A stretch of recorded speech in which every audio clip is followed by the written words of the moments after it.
락강의 세계에서도, 락강의 이론적인 여정에서도 대타자의 개념에 대한 무게중심의 변화를 우리가 가늠할 수 있게 되는 그러한 부분이 세미나 11에서 등장하고 있어요. 제가 이 부분을 여러분들에게 먼저 세미나 11이긴 하지만 우리는 지금 세미나 16과 17을 다루고 있지만 그럼에도 불구하고 세미나 11에서 등장하는 이 실제의 대타자의 꿈, 즉 아이가 불타는 꿈에 대한 내용,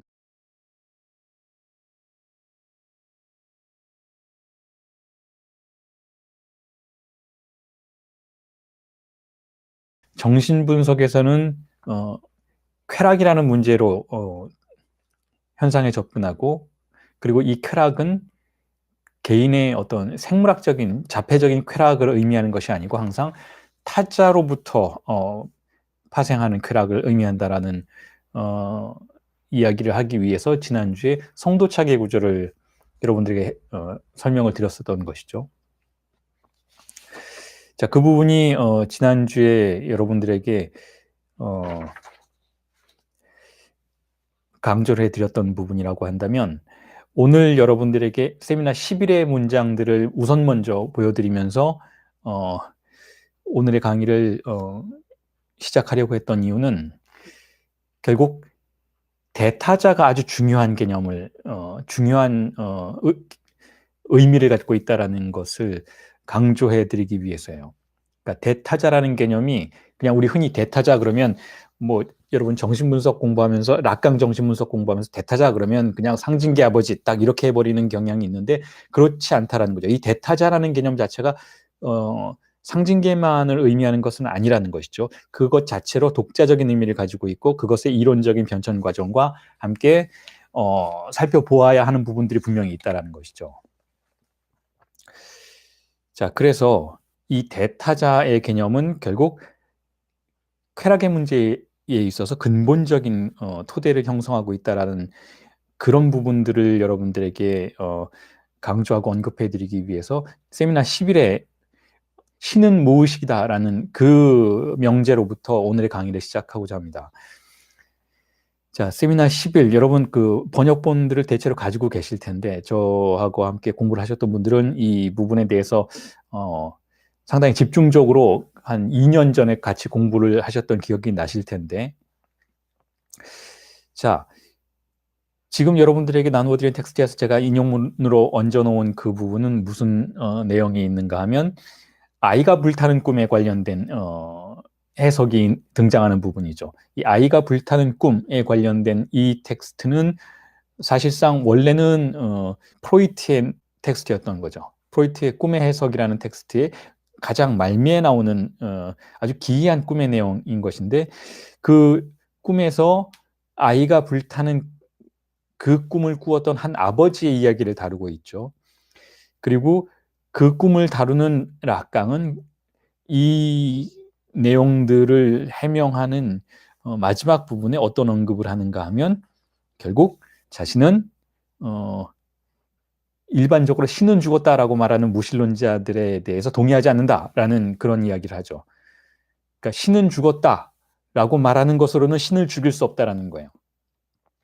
그러니까 무신론에서 가장 정확하고 근본적인 태제는 사실상 신은 죽었다가 아니라, 다시 말해서 인간의 문명이 신을 만들어내고 신에 대한 다양한 재래 의식들을 발명해내는 그러한 과정 속에서 초월적인 사고 속에 들어가서 초월론적인 그런 초월적인 그런 어떤 문화를 생산해내었던 그 시기가 끝이 나고 이제는 신이 죽은 세기로 들어섰다라고 주장하는 그런 무신론적인 그런 태도가 사실상 정확하지 않다라는 거예요. 왜냐하면 우리는 신을 죽일 수 없기 때문에.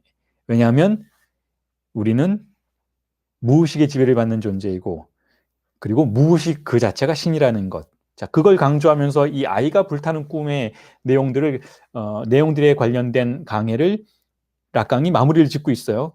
자, 그런데 어떤 의미에서는 굉장히 미스테리하죠. 왜 신은 죽었다라는 개념을 그렇게 아이가 불타는 꿈에 대한 해석의 말미에 강조를 하면서 마무리를 짓고 있는가에 대한 설명이 필요했던 거죠. 그래서 세미나 11에서 제가 강의 드렸던 부분에서도 강조가 되었던 바이긴 하지만 오늘 대타자라는 개념을 다시 한번 언급하고 있는 그런 내용들이 세미나 16과 17에서 전개되고 있기 때문에 그 부분에 대한 이야기를 나누기 위해서는 이 세미나 11의 이 부분이 다시 한번 언급될 수밖에 없다라는 생각이 들었었던 거예요. 자, 신은 무의식이다라는 것은 무슨 뜻인가 하면 신은 대타자란 뜻이에요. 신은 대타자이다. 무의식 안에 대타자가 존재하는 것이니까. 대타자라는 건 실제로 어디에 존재하는 실질적인 인물을 말하는 것이 아니고 무의식의 개념인 것이니까 신은 대타자인 것이고 신은 무의식이다라는 거예요. 그런 의미에서 접근한다면 결국 진정한 무신론은 이런 방식의 해명을 초래할 수밖에 없다라는 거죠. 결국 신을 죽일 수 없다라는 거예요. 왜냐하면 우리가 우리의 무의식을 죽일 수 없는 한, 우리의 무의식에서 작동하는 대타자라는 그런 권력에 의해서 작동하고 있는 우리의 무의식을 멈출 수 없는 한 신에 대한 감각을 지울 수가 없다라는 것이죠. 그러니까 인간은 근본적으로 종교적인 존재라는 거예요. 물론 무신론은 그렇게 생각하죠. 뭐 저도 무신론자이고 신은 존재하지 않아요. 자, 무신론의 접근은 일단 그렇게 전제를 하면서 나아가는 것이긴 하지만 신은 존재하지 않지만 우리는 신을 믿기를 멈출 수가 없다는 것이죠. 왜냐하면 신을 믿는 근본적인 속성이 무의식에 존재하기 때문에 그렇다는 거예요. 그리고 그 무의식에서 존재하고 있는 그 신에 대한 감각을 파생시키는 그 촉발자가 무엇인가 하면 바로 대타자라는 것이죠. 이 대타자는 어렸을 때 우리가 부모로부터 받아들이는 일종의 타인에 대한 감각이라는 거예요. 우리가 처음 부모로부터 부모와 함께 경험하게 되는 그 모든 초기 단계에서의 경험들은 결국 거의 신적인 존재로서의 부모, 거의 신적인 존재로서의 대타자에 대한 아이의 경험인 것이니까, 그리고 그 경험이 우리의 무의식을 구성하게 되는 것이니까 그 대타자에 대한 감각을 지울 수가 없다라는 거예요. 그래서 결국 제 아무리 무신론자라 해도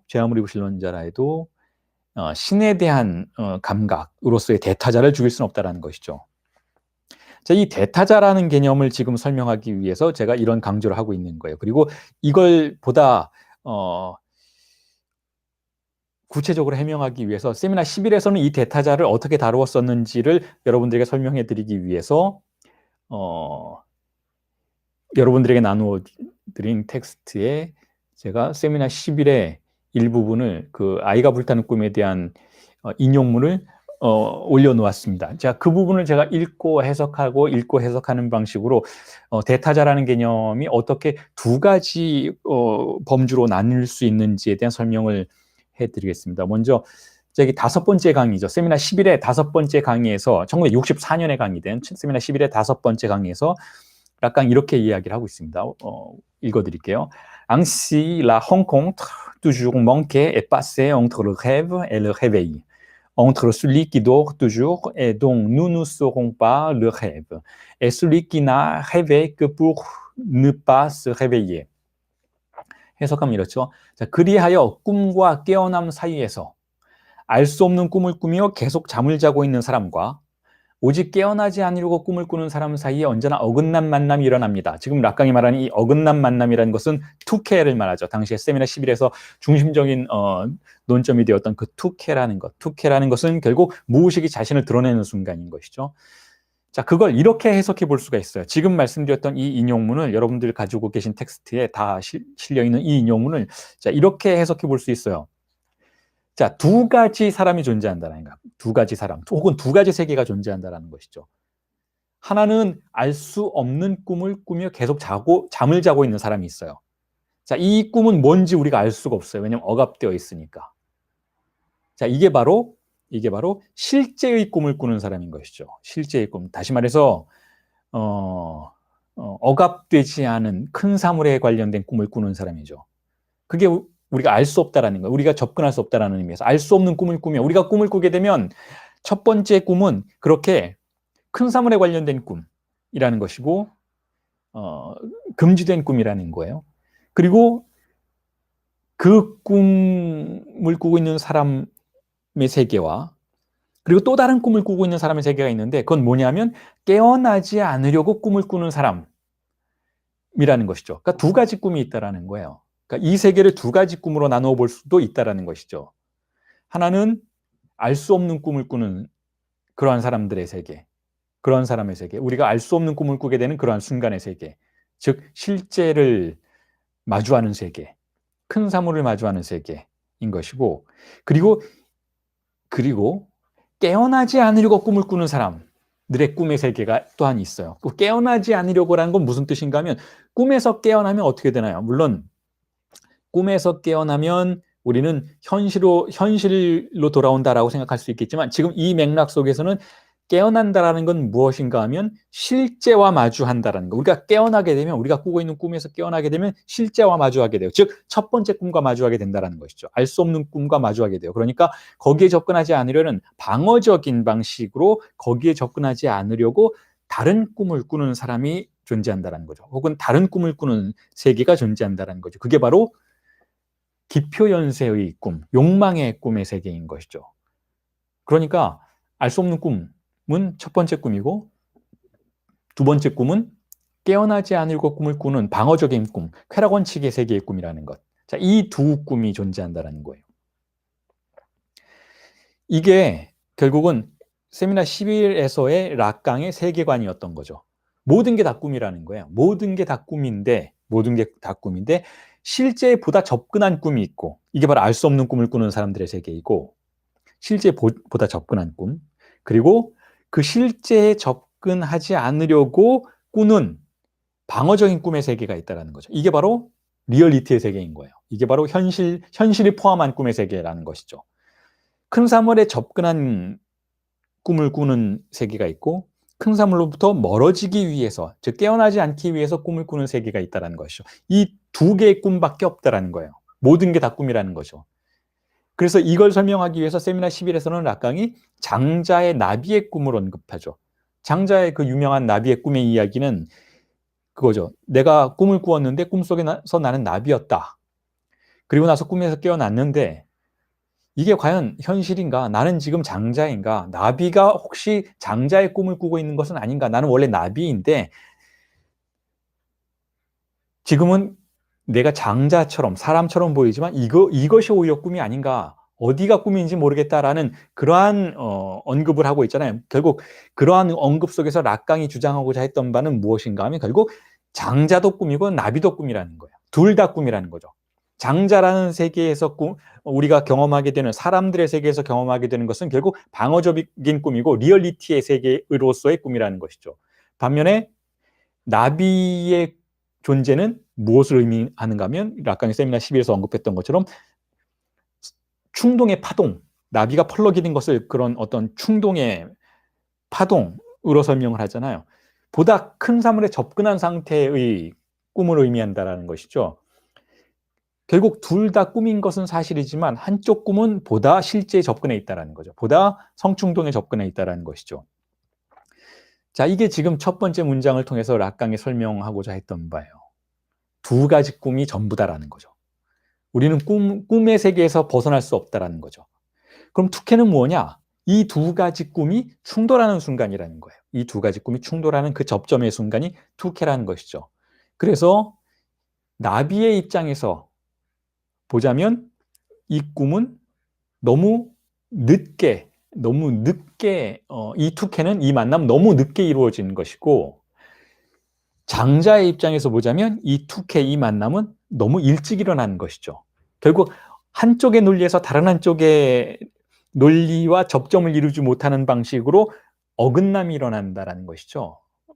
멍케라는 것이 어긋난 만남이라는 것이죠.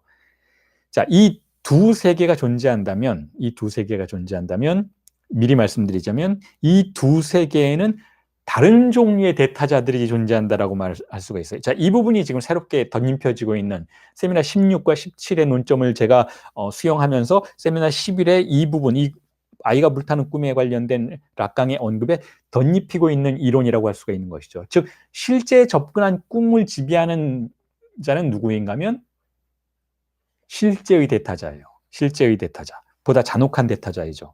반면에 이 실제로 접근하지 않기 위해서, 이 나비의 세계로 접근하지 않기 위해서 우리가 오직 깨어나지 않으려고 꿈을 꾸는 사람을 지배하는 대타자는 어떤 대타자인가 하면 상징계의 대타자인 것이죠. 둘의 대타자가 이렇게 분리된다라는 것이죠. 조금 복잡하긴 하지만 논리적으로는 어느 정도 선명할 거라고 생각이 들어서 그렇게 부연 설명을 하지는 않겠지만, 자, 이렇습니다. 어쨌든 꿈은 두 개의 꿈이 있고 그게 전부라는 거예요. 인간에게는 현실이란 존재하지 않는다라는 거죠. 진짜로 우리가 리얼리티의 세계에서 정말 현실감을 느끼고 있다고 한다면 그건 사실은 장자의 세계처럼 사실상 자신의 또 다른 꿈의 세계로부터 벗어나서 안주하기 위해서 만들어진 꿈의 세계라는 의미에서는 현실이 아닌 것이죠. 그 또한 꿈이라는 거예요. 우리가 현실에서 이렇게 살아가면서 경험하게 되는 모든 건 역시 하나의 꿈이라는 것이죠. 그리고 이 꿈을 만들어내는 지배자는 누구인가 하면 상징계의 대타자라고 볼 수가 있어요. 하지만 우리가 이 꿈에서 깨어나서 실제에 접근하게 되면, 예를 들면 말실수라든지 여러 가지 종류의 우리가 무의식이 스스로를 개방하는 세미나 11의 논점을 빌어오자면, 우리의 무의식이 자신을 개방하는 그러한 순간, 즉 특혜적인 순간에 접근하게 되면 우리는 어떤 세계를 만나는가 하면 바로 알 수 없는 꿈의 세계를 만나고, 그 알 수 없는 꿈의 세계에서 지배자는 상징계의 아버지가 아니라는 거예요. 그 지배자는 또 다른 대타자라는 것이죠. 보다 잔혹한 대타자라는 것이죠. 그리고 지금 이 아이가 불타는 꿈에서 아버지가 꿈을 꾸면서 만나게 된 대타자는 바로 그 잔혹한 대타자라는 거예요. 자, 그 세미나 11의 아이가 불타는 꿈이 새롭게 해석되고 있죠. 자, 그 다음을 제가 읽어보겠습니다. Si Freud s'en émerveille comme confirmant la théorie du désir, c'est bien qu'il s'agit d'autre chose que d'un fantasme comblant un vœu. Ce n'est pas même que dans le rêve se soutienne que son fils vit encore, mais bien que cette vision atroce désigne un au-delà qui s'y fait entendre. 자, 번역을 하면 이렇습니다. 자, 이로써 프로이트가 경탄하며 욕망의 이론이 확증되었다고 생각하게 되었다면 그것은 분명 꿈이 단순히 소망을 충족시키는 환상만은 아니었음을 뜻합니다. 자, 이게 무슨 얘기냐면 지금 프로이트가 꿈의 해석에서는, 꿈의 해석이라는 텍스트에서는 꿈은 무엇이냐? 꿈은 억압된 성충동의 만족을 추구하는 그러한 활동이다. 그러한 우리의 의식의 활동이다. 무의식의 활동이다. 라고 설명을 하고 있었지만, 대체로 꿈의 해석이 그러한 논점으로 나아가고 있었지만, 사실 이 아이가 불타는 꿈이라는 새로운 종류의 꿈을 제시하면서 그러한 이론들이 흔들리게 되는 과정을 겪게 되는 것이죠. 자, 프로이트가 본인이 스스로도 그렇게 당혹감을 감추지 못했었다라는 거예요. 그러니까 프로이트의 꿈의 이론은 단순한 소망 충족만은 아니라는 거예요, 여러분.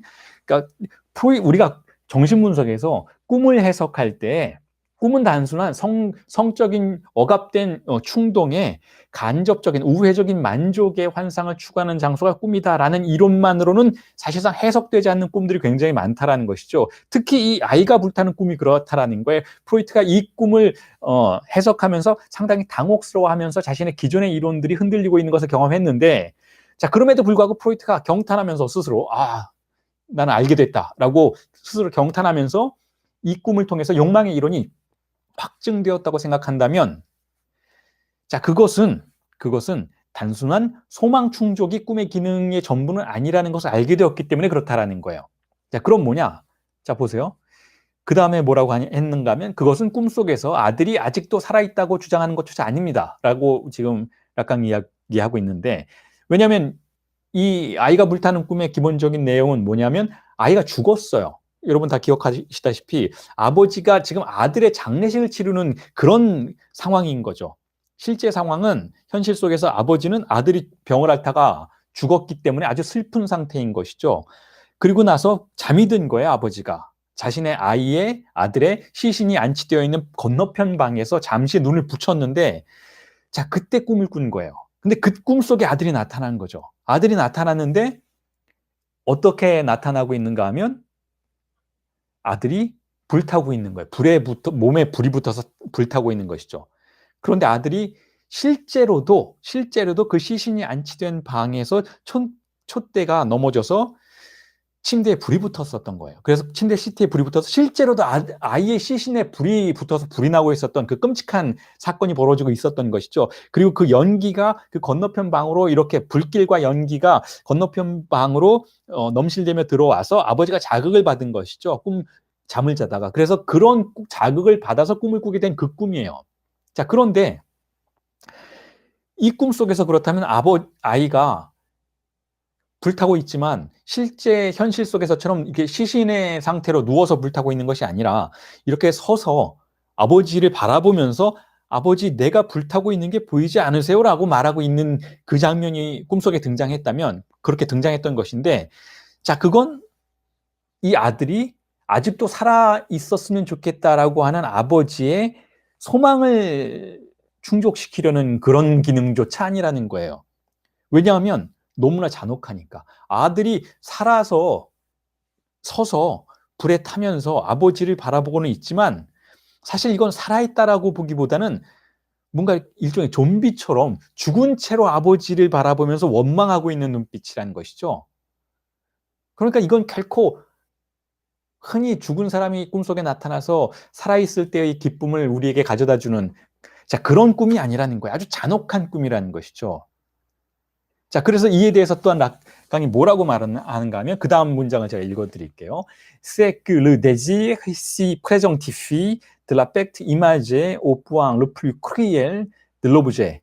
C'est que dans le rêve se fasse la rencontre vraiment unique, après quoi le désir n'a plus à subsister que comme deuil. Après quoi la réalité n'a plus de sens que du nettoiement de la scorie. 자, 이걸 이렇게 락강은 이야기하고 있죠. 자, 그것은 번역하면 이렇습니다. 욕망이 대상의 형상화된 상실을 가장 잔인한 부분까지 현존하는 것입니다. 자, 욕망이 꿈속에서 우리의 욕망이 대상의 형상화된 상실을 가장 잔인한 부분까지 현존화한다라는 거예요. 자, 여러분 지금 이 텍스트 읽어보시면서 뭔가 이게 세미나 11의 그 구격본하고 조금 다른데? 라고 생각하시는 분 있을 거예요. 잠깐 덧붙여서 말씀을 드리자면 제가 지금 인용문을 올려놓는 것은 그 세미나 11의 자칼랑 밀레 판본에 번역을 했던 세미나 11의 구격본이 아니고 세미나 11의 스타페글라 판본이에요. 그러니까 지금 인터넷에 공개된 원전에 더 가까운 판본이죠. 세미나 11의 원전에 더 가까운 판본이고 편집이 안 된 판본이에요. 자칼랑 밀레는 이걸 조금씩 편집하고 다듬어서 출간했으니까 제가 지금 여러분들에게 읽어드리는 판본과는 조금 다릅니다. 그리고 그렇기 때문에 번역도 좀 달라요. 그 맹정현 씨가 했던 번역과 조금 다릅니다. 자, 그 부분 참조하시면서 왜 이게 두 개가 다르지? 라고 생각을 의문을 갖지 않으셨으면 좋겠어요. 자, 조금 달라요. 자, 그리고 다시 한번 돌아가서 말씀을 드리면 이렇습니다. 우리의 꿈 속의 욕망이 대상의 형상화된 상실의 가장 잔인한 부분까지 현존한다는 것은, 자, 지금 우리의 꿈 속에서 단순히 어떤 성적인 만족의 쾌락만이 다시 현존화되는 것이 아니고 상실에 관련된 부분까지 꿈이 그것을 기억해내고 다시 그것을 반복해서 우리에게 보여준다라는 거예요. 꿈은 그렇게 기능한다라는 거죠. 꿈이라는 것이 단지 우리의 억압된 성충동의 어떤 우회적인 만족을 추구하는 그러한 쾌락의 공연장만이 아니라 오히려 우리의 기원적인 상실까지도, 아주 잔인한 부분까지도 이미지로 형상화하는, 그래서 현존화하는 기능을 갖고 있다는 거예요. 그 다음에 락강이 뭐라고 얘기했냐면 꿈속에서 진정 유일한 만남이 이루어진다는 것이며, 이 만남은 아까 말씀드렸던 것처럼 실제와 상징계의 만남인 거예요. 즉 투케의 순간인 것이죠. 그게 꿈속에서 반복해서 등장할 수 있다는 것이죠. 그리고 이후의 욕망이란 단지 애도와 같이 존속할 뿐입니다. 자, 근본적인 상실이 이루어진 이후의 욕망이란 결국 애도의 시도인 거죠. 상징계 안에서 기표의 연쇄와 환유에 의해서 우리의 근본적인 상실을 뒤로 미루면서, 그것의 어떤 궁극적인 충족을 뒤로 미루면서 환유가 일어나는, 그러한 애도의 작용이 일어나는 것은, 자, 상징계의 대타자가 우리에게 가져다주는 그러한 기능인 것이죠. 그리고 이것은 락강의 표현을 빌자면 그 이후의 현실이란 찌꺼기의 청소 그 이상의 의미를 갖지 못한다라는 것입니다. 라고 말하고 있어요. 자, 그러니까 꿈이라는 것 자체가 결국은 우리에게 근본적인 상실의 가장 잔인한 부분까지도 현존하도록 만들 수 있다는 거죠. 그러한 경우에는 대체로 그것이 악몽의 형태로 우리에게 등장한다는 거죠. 그리고 지금 그 악몽을 이 아버지가 꿈속에서 보고 있는 거예요. 무엇인가 하면 가장 소중한 것이 상실되는 이미지의 경험을 꿈속에서 다시 한번 경험하고 있다는 것이죠. 그런 의미에서 이 아버지가 지금 꿈속에서 지배받고 있는 대타자는 누군가 하면 바로 잔혹한 대타자, 즉 실제의 대타자. 다시 말해서 상징계 이전의 대타자라는 것, 즉 성도착의 플레이가 가정하는 바로 그 대타자라는 거예요. 그리고 바로 그 대타자에게 아버지는 아이의 목소리를 빌어서 말하고 있는 거야. 아버지, 내가 불타고 있는 것이 보이지 않으세요? 라고. 아버지, 당신이 나를 불태우고 있어요. 라고 지금 이 아버지의 무의식이 말하고 있다는 것이죠. 왜냐하면 이 꿈속에 등장하는 아버지는 이 꿈을 꾸는 그 사람이 아닌 거예요. 이 아이의 목소리를 빌어서 자신에게 말하고 있는 것처럼 보이지만 이 목소리 자체가 향하고 있는 장소는 제가 세미나 11에서 강의를 진행하면서도 말씀을 드렸던 것처럼 아버지 중에 아버지라는 것이죠. 즉 아이를 빼앗아 갈 수 있는 가장 소중한 주입상스의 대상을 취할 수도 있고 붕괴시킬 수도 있고 자기 마음대로 할 수 있는 최고의 권력자로서의 그 아버지라는 것이죠. 바로 신이라는 거예요. 신으로서의 대타자인데 그 신으로서의 대타자는 상징계 이전의 신으로서의 대타자라는 것이죠. 자, 그래서 그 다음에 락강이 이렇게 이야기를 하고 있어요. C'est que seul un rite, un acte toujours répété peut commémorer cette rencontre immémorable, puisque personne ne peut dire ce que c'est que la mort d'un enfant, sinon le père en tant que père. C'est-à-dire nul être conscient, car la véritable formule de l'athéisme n'est pas que Dieu est mort, et même enfant dans l'origine de la fonction du père sur son meurtre, Freud protège le père. La véritable formule de l'athéisme, c'est que Dieu est inconscient. 자, 지금 가장 중요한 부분을 락강이 언급하고 있죠. 번역을 하면 이렇습니다. 오직 의례로서만, 의례로서만, 재래의식으로서만, 끊임없이 반복되는 행위로서만 이 태고의 만남을 기념할 수 있습니다. 이 태고의 만남이란 무엇인가 하면, 이 태고의 만남이란 실제의 대타자와 상징계의 대타자의 세계가 만나는 지점이라는 거예요. 이 태고의 만남은.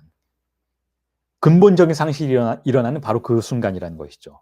그리고 아버지 중에 아버지가 아니라면 어느 누구도, 그러니까 어떤 의식적인 존재도 아이의 죽음이 무엇인지를 설명할 수 없는 한 그렇습니다. 자, 아이의 죽음이라는 건 가장 소중한 대상의 죽음이라는 것이죠. 가장 중요한 것의 상실이라는 것인데 그 가장 중요한 것의 상실이 일어났을 때 우리가 원망하고 그 원인을 질문할 수 있는 대상은 아버지 중에 아버지, 즉 신밖에 없다라는 거예요. 자, 그리고 나서 락강이 바로 도약해서 이렇게 말하죠. 왜냐하면 실제로 무신론의 진정한 공식이란 신은 죽었다가 아니라 신은 무의식이다 이니까요. 그리고 프로이트는 아버지의 기능의 기원을 부친 사례에 두면서까지 아버지를 보호하죠.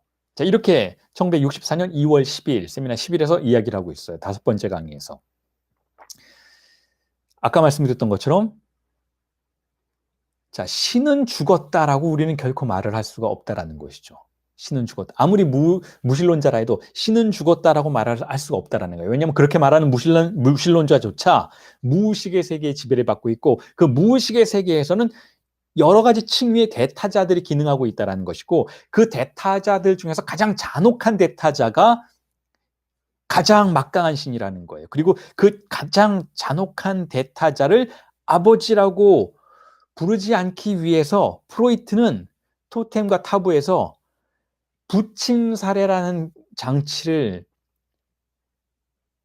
설정하면서 아버지의 기능을 보호하게 된다는 거예요. 그게 무슨 얘기인가 하면 그런 잔혹한 아버지가 작동하지 않는 장소가 현실의 쾌락원칙의 세계인 것이잖아요. 근데 현실의 쾌락원칙의 세계에서도 잔혹한 아버지는 아니지만 어떤 아버지가 작동하고 있다, 어떤 아버지가 기능하고 있다라고 설정하기 위해서는 어떤 단계를 거쳐야 하는가 하면 바로 그 잔혹한 아버지, 그 부족의 아버지죠. 그 잔혹한 아버지, 실제의 대타자를 살해하는 장치를 설정할 수밖에 없다라는 것이죠. 그 아버지는 살해됐다라는 거예요. 그 아버지는 거세되었다라는 것이죠. 그 아버지는, 그 대타자는, 그 잔혹한 대타자는 거세되었고 그 잔혹한 대타자는 살해되었고 아들들에 의해서 살해되었죠. 그리고 상징적인 아버지가 다시 등장함으로써 우리의 무의식을 지배하고 있는 것으로 프로이트가 설정하게 되었고 그렇게 함으로써 아버지의 기능을 보호하게 된다라는 거예요. 보존하게 되었다라는 거예요. 더 이상 아버지는 없다. 더 이상 그런 잔혹한 아버지는 없다라고 말하지 않고 그러한 잔혹한 아버지는 살해되었지만 이후에는 상징계의 아버지가 우리를 지배한다. 우리의 무의식을 지배한다라고 프로이트는 가정하게 되었다라는 것이죠. 그렇게 하는 방식으로 두 개의 대타자가 쪼개지는 그러한 과정들을 우리가 프로이트를 통해서 발견할 수 있게 된다라는 거예요. 그리고 이 아이가 불타는 꿈에서의 이 아버지가 만나게 된 자신의 꿈속에서 만나게 된 아버지 신은 무의식 중에서도 바로 실제의 무의식, 상징계로서의 무의식이 아니라 실제의 무의식의 아버지라는 거예요. 그리고 이 꿈에 대한 내용들을 락강이 그토록 중요하게 여러 번 세미나 10일에서 언급을 했던 이유는 무엇인가 하면 바로 세미나 10일에서 비로소 락강은 무의식이 상징계가 아니라 실제라고 말하는 여정으로 들어서고 있기 때문에 그랬었다라는 거예요. 자, 그 이전까지는 무의식은 언어와 같이 구조화된 것이었어요. 여러분 기억나시죠? 락강이 세미나 10일 이전에 특히 초기에 락강이 1950년대에 무의식을 가정하는 방식은 물론 그것조차도 상당히 급진적이고 새로운 어떤 혁명적인 이론이었지만 어쨌든 이랬다는 거죠. 우리의 무의식은 무엇인가 하면 언어의 구조라는 거예요. 언어의 구조. 이 언어의 구조에서 지배자는 누구인가 하면 대타자이죠. 그런데 그 대타자는 어떤 대타자인가 하면 상징계의 대타자예요. 즉 아버지인 거예요. 아버지의 기능.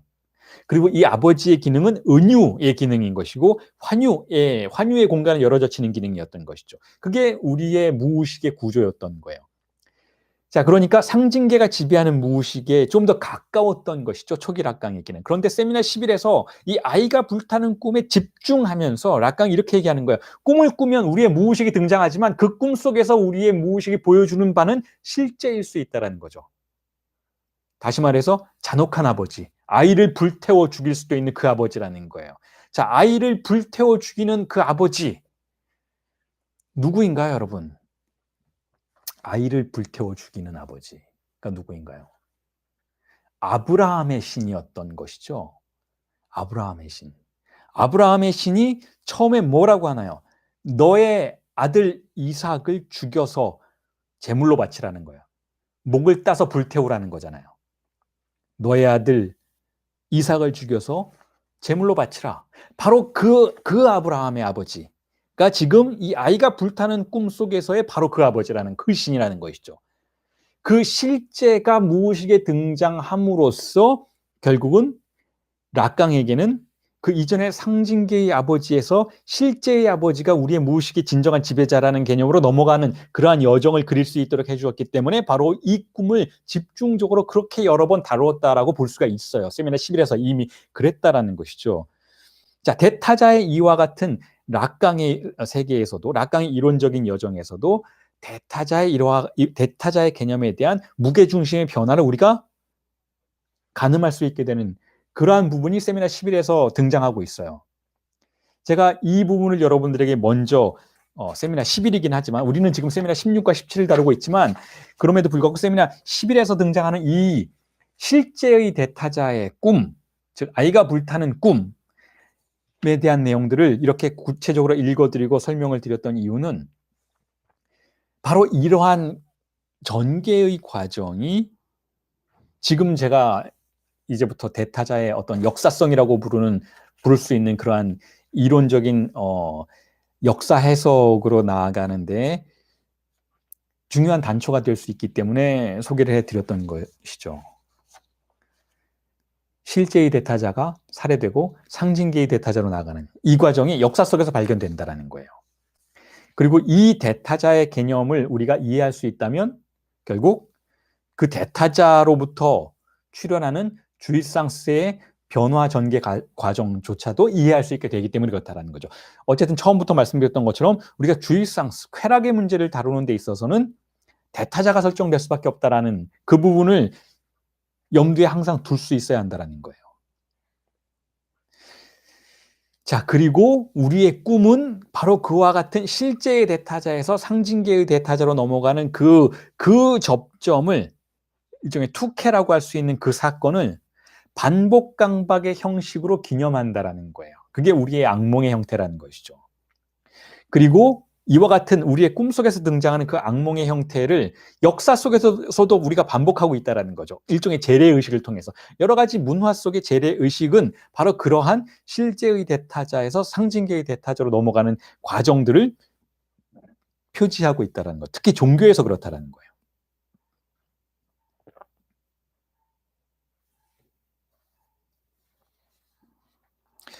자, 정리하자면 이렇습니다. 이 부분에 대해서만 일단 마무리를 짓자면 이렇습니다. 만약에 무의식이 꾸는 가장 은밀한 꿈이 꿈은 우리의 무의식이 꾸는 것이잖아요. 우리가 의식적으로 꿈을 꾸고 싶어서 꿀 수 있는 것은 아니니까.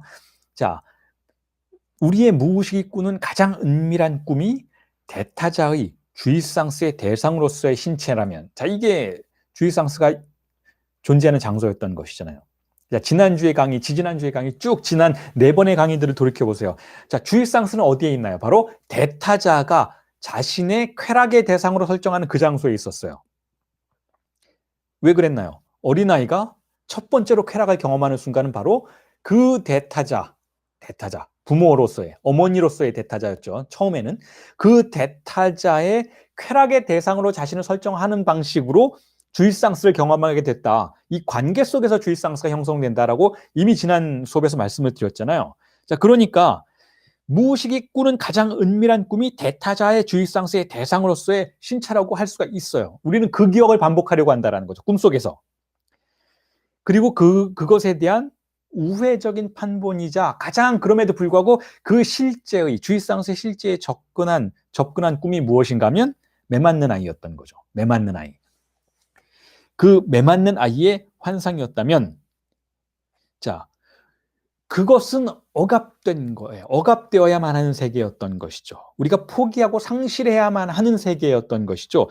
그리고 그 이후에 등장하는 욕망의 역사는 일종의 찌꺼기를 청소하는 역사 수준에 머물게 된다는 거죠. 욕망의 역사는 바로 그러한 대타자의 주일상스의 대상으로서의 신체에 접근하지 못하게 하기 위한 과정을 보여주게 된다는 거죠. 그게 바로 우리가 우리 스스로를 방어하면서 쾌락 원칙 속에서, 현실 원칙 속에서 살아가면서 만들어내는 리얼리티의 꿈의 세계라는 것이죠. 그게 바로 장자의 세계인 것이죠. 나비의 꿈을 잇기 위해서 만들어낸 장자의 현실의 세계라는 것이죠. 자, 그래서 결국은 이런 두 가지 범주가 대타자의 영역에서도 나뉘어지고 대타자의 욕망의 대상의 혹은 주일상스의 대상의 영역에서도 동일한 방식으로 나뉘어진다라고 할 수가 있어요. 즉, 주일상스의 잔혹한 신의 대타자의 세계와 쾌락 원칙의 세계, 이 상징계의 아버지, 거세된 아버지의 신의 세계라는 이 두 가지 범주가 나뉘어질 수 있다는 것이죠. 혹은 지난주에 여러분들에게 설명드렸던 성도착의 구조와 연결지어서 말씀을 드리자면 결국 성도착의 신의 세계와 상징적 신의 세계가 나뉘어진다라고 볼 수가 있다는 거예요. 그리고 하나가 영원히 잊혀지고 다른 하나가 지배하게 되는 것이 아니고 이 둘이 혹은 이 둘 사이에서 우리의 문명이 흔들리고 있다는 거죠. 진동하고 있다는 거예요. 이따금씩은 저쪽으로 가기도 하고 마치 악몽을 꿈꾸듯이, 그러다가 다시 이따금씩은 상징계의 세계로 돌아오기도 하는 그 진동 사이에, 그 진폭 사이에 우리가 존재한다는 것이죠. 예를 들면 역사 속에서 보세요. 홀로코스트를 상기해 보세요. 그 홀로코스트의 신은 어떤 신인가요? 물론 여러분, 이건 나치의 만행이고 나치를 추종했던 사람들은 대체로 무신론자들이다. 신앙을 가졌던 사람이 그럴 수가 없다라고 생각하지만 그렇지 않아요. 여러분, 나치들 중에 굉장히 많은 사람들이 기독교인들이었어요. 결국 나치가 보여주었던 그 엄청난 잔혹한 만행의 세계는 잔혹한 대타자의 신, 실제의 대타자의 신, 이삭을 죽여서 제물로, 너의 아들을 죽여서 제물로 바치라고 명령하는 신의 세계일 수 있다는 것이죠. 그쪽으로 끌려갔다가 다시 이쪽으로 끌려오는 문명의 역사가 반복되고 있다는 거예요. 지금은 또한 어떤 일들이 벌어지나요? 이슬람의 신이 때로는, 모든 이슬람이 전혀 그런 것은 아니지만 이슬람 극단주의의 세력의 신은 결국 잔혹한 대타자 신이라고 볼 수가 있어요. 모두를 죽여도 된다라고 말하는, 제물로 다, 인간의 목숨을 제물로 바쳐도 좋다라고 말하는 신이라고 할 수 있죠. 물론 그 반대편에는, 그렇죠, 미국을 위시로 한 기독교 극단주의자들의 대타자의 잔혹한 실제의 신이 존재하는 것이죠. 항상 우리가 상징적이고 상식적인 세계의 신만 존재하는 건 아니라는 것을 우리가 충분히 이해할 수가 있는 거잖아요. 조금 뒤에 다시 한번 강조를 드리겠지만, 보세요, 여러분. 그 전광훈의 신은 어떤 신인가요? 실제의 신이에요. 대타자의 신이에요. 다시 말해서 상징계의 신이 아닌 것이죠. 잔혹한 제물을 바치라고 명령하는 신인 것이죠. 자, 그 대타자의 역사성을 우리가 어떤 방식으로 변화해 가는지를 탐사해 본다면 결국 그 대타자의 여정이 어떻게 주인담화로서 구성이 되는지를 이해할 수 있어요. 그 부분을 여러분들에게 설명을 드리기 위해서 제가 이렇게 초반부에 전제되는 내용들을 설명을 해드렸던 거예요. 지금까지 말씀드렸던 것을 충분히 염두에 두시면서, 자, 이제부터 시작되는 대타자의 역사성에 대한 묘사를 따라오시면 어떻게 주인담화가 출현하는지를 이해하시는데 상당한 도움이 되실 겁니다. 어떻게 락강이 이 주인담화라는 것을 상정하고 있는지를 상당히 쉽게 이해하실 수 있게 될 겁니다. 자, 우선 먼저 이제 시작을 하자면 이렇습니다. 자, 주인담화는 여러분들에게 나눠드린 텍스트의 그 도식을 제가 다시 한번 표시를 해드렸죠. 주인담화는 S1으로부터 시작해요. S1이 시작점이죠. 주인담화는. 그리고 그 S1의 진리의 장소, 다시 말해서 S1의 바로 밑에는 빗금친 S가 있죠. 빗금친 S가 있다는 것은 주인 역시, S1 역시 쾌락을 갖지 못한다라는 거예요. 주의상스를 갖지 못했다라는 것이죠. 다시 한번 언급을 드리겠지만 이 부분이 헤겔의 주인과 노예의 변증법과는 구별되는 부분이에요. 물론 헤겔의 주인과 노예의 변증법으로부터 아이디어를 얻어서 주인담화를 구성해낸 것은 사실이지만 락강의 주인담화는 주인 역시 즐기지 못하고 있다는 거죠. 주인 역시 주의상스를 갖지 못하, 즉 소외되어 있다, 빗금쳐 있다. 수의제 S가, 주체가 빗금쳐져 있다, 즉 핍진화되어 있다라는 걸 의미해요. 여기서 주인은 일단 대타자로 가정해 볼 수 있어요. 대타자의 신으로서의 대타자. 주인은 그렇게 생각해 볼 수 있죠. 지배자니까. 지배자 중에 지배자, 아버지 중에 아버지가 S1이라고 볼 수 있다면 그 S1은 주인담화에서는 주의상스가 없어요. 빗금쳐져 있어요. 자, 그런데 대타자가 그것만이 아니라고 말씀드렸죠. 조금 전에 말씀드렸던 그 꿈에서도 그렇고 대타자는 거세된 대타자만 있는 게 아니에요. 빗금쳐져 있는 A만 있는 게 아니잖아요. 지금 말씀드렸던 실제의 대타자도 있어요. 자, 역사 속에서 우리는 그 주인담화 이전에, 주인담화의 대타자 이전의 대타자, 주인담화의 신 이전의 신을 상상해 볼 수 있다는 것이죠. 그리고 역사 속에서 우리가 찾아낼 수도 있다는 거예요. 그러면서 락강이 이렇게 이야기를 하죠. 아즈텍 문명을 이야기해. 아즈텍 문명. 아즈텍 문명을 이야기하면서 이렇게 말합니다. 제가 읽어드리겠습니다. 자, chez eux, simplement, c'était plus voyant. On vous sortait le A de la poitrine de la victime sur les autels. Au moins, ça avait là une valeur dont il était concevable qu'elle pût servir à un culte qui fut celui proprement de la jouissance. 자, 해석하면 이렇습니다. 자, 아즈텍 문명에 그들에게는 그러한 현상은 보다 명백했습니다. 제단 위에 희생자의 가슴에서 대상 A를 꺼내 보였는데 여기서는 최소한 하나의 숭배 의식에 사용되는 것으로서 받아들여지는 그러한 가치가 있었습니다. 그것은 주의상스 그 자체였던 것입니다. 자, 이게 세미나 16에 나오는 언급이에요. 세미나 16에서 1969년 6월 11일에 진행된 강의에서 락강이 이렇게 언급했던 거예요. 자, 이게 무슨 뜻인가 하면 아즈텍 문명 여러분 다 아시잖아요. 아즈텍 문명에 뭐가 있었나요? 뭐 아즈텍 문명에만 있었던 건 아니지만 아주 우리가 기록을 통해서 발견할 수 있게 되는 그러한 장면이 무엇이었는가 하면 바로 인신공양이에요. 인신공양. 인신공양은 무엇인가 하면 다 아시는 것처럼 신에게 제사를 지낼 때에는 뭐 다양한 음식이나 뭐 어떤 동물의 신체나 이런 거, 고기 이런 것들을 제물로 바치잖아요. 아주 귀한 걸 제물로 바치잖아요. 그런데 아무리 귀해도 진짜 귀한 걸 제물로 바치지는 않죠, 여러분. 그 무슨 뜻인가 하면 사람의 목숨을 제물로 바치진 않잖아요, 일반적으로.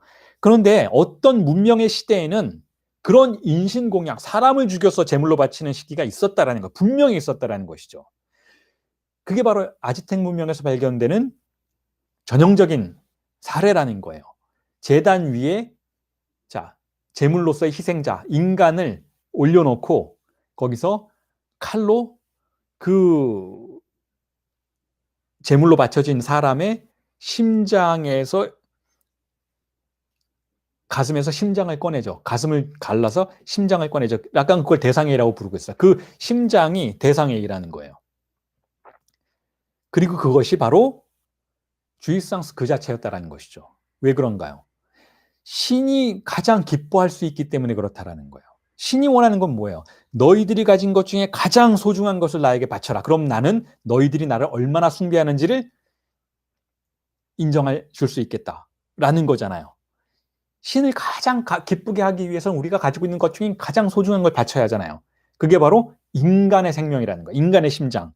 그래서 인신공양의 시대에는, 즉 고대 문명에서는 대타자의 주일상스의 대상이 바로, 자, 그 대상이 A잖아요. 대타자의 주일상스의 대상이 바로 인간의 심장이었다라는 것이죠.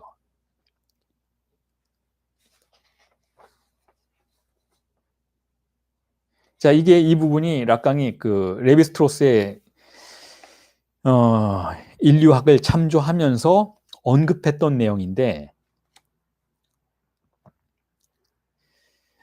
자, 그런 의미에서 이 인신공양의 시대의 문명에서 우리가 대타자라고 부를 수 있는 존재는 진정으로 주일상스의 대타자인 거예요. 자기가 원하는 걸 정말로 갖는 대타자인 것이죠. 물론, 자, 무신론적인 관점에서는 그런 신조차도 여러분 인간이 만들어낸 신이죠. 그 아즈텍 문명의 사람들이 사람을 잡아다가 제물을 로 만들어서 살아있는 사람의 심장을 갈라서 가슴을 칼로 찢어서 심장을 꺼내는 이 미친 모든 행동들은 사실 신이 요구한 게 아니라 인간들이 상상해낸 것들이잖아요. 그런데 인간들은 그게 자신들이 상상해냈다고 생각하지는 못하죠. 이건 신이 우리에게 시킨 일이야. 우리는 신을 기쁘게 해야 돼. 라는 태도로서 그런 일들을 하는 거지, 이게 우리가 만들어낸 신, 우리가 그냥 상상 속에서 이런 플레이를 하고 있는 거야 라고는 결코 생각하지 못하죠. 왜냐하면 여러분, 우리의 무의식 속에는 대타자가 지배하고 있으니까. 대타자가 우리를 지배하고 우리의 무의식을 장악하고 있으니까. 그게 우리의 무의식이니까. 조금 전에 말씀드렸던 것처럼 신은 무의식이니까. 그러니까 인간은 우리 스스로가 신을 발명해냈다는 생각을 못해요. 왜냐하면 대타자가 우리의 무의식을 지배하고 있는 한 우리는 여전히 유실론자인 것이죠. 심지어는 아까 말씀드렸던 것처럼 무신론자조차도 유실론자라는 거예요. 무의식을 갖고 있는 한. 그래서 이런 인간의 문명 속에서 어디를 찾아봐도 우리가 항상 발견하게 되는 그 재래의식이라는 것. 문명이 존재하는 데는 어디나 그게 있다라는 거예요. 어디에나. 아무리 우리가 지금 뭐 아마존이나 이런 곳에서 찾아낼 수 있는 아주 원시적인 형태의 문명 공동체에서도 결국 재래의식은 가장 중심적인 문화를 구성하고 있는 것인데, 그 중심적인 문화 속에서의 재래의식에서 우리가 발견하게 되는 것은 우리의 무의식의 구조라는 거예요. 어떤 것인가 하면 바로 대타자에게 제물을 바치는 행동, 신에게 제물을 바치는 행동이라는 것이죠. 즉 대타자의 주이상스의 대상을 설정하고 그것을 통해서 대타자를 기쁘게 하려는 행동이라는 것이죠. 그게 바로 지난주에 여러분과 함께 논의했던 성도착의 구조이기도 하잖아요. 마조이스트가 그런 구조를 갖고 있다는 거예요. 마조이스트가. 대타자를 불러내기 위해서 자신의 신체를 제물로 바치고 있잖아요. 그렇게 함으로써 주이상스의 플레이를 실현하게 되는 것이잖아요. 자, 이게 마조이스트의 구조라면 이게 무의식의 근본적 구조라는, 우리의 무의식은 근본적으로 마조이즘적이라는 거예요. 자, 그런데 그러한 과정이 역사 속에서 실제로 구체적으로 발견되고 있다라는 거예요. 그리고 락강은 그것을 설명하기 위해서 세미나 16에서 점점 더 이제 성경의 내용으로 접근하기 시작하죠. 성경의 내용 중에서 락강이 가장 흥미롭게 번역해내고 있는, 해석해내고 있는 부분이 또한 무엇인가 하면 바로 카인과 아벨의 역사예요. 카인과 아벨의 신화죠.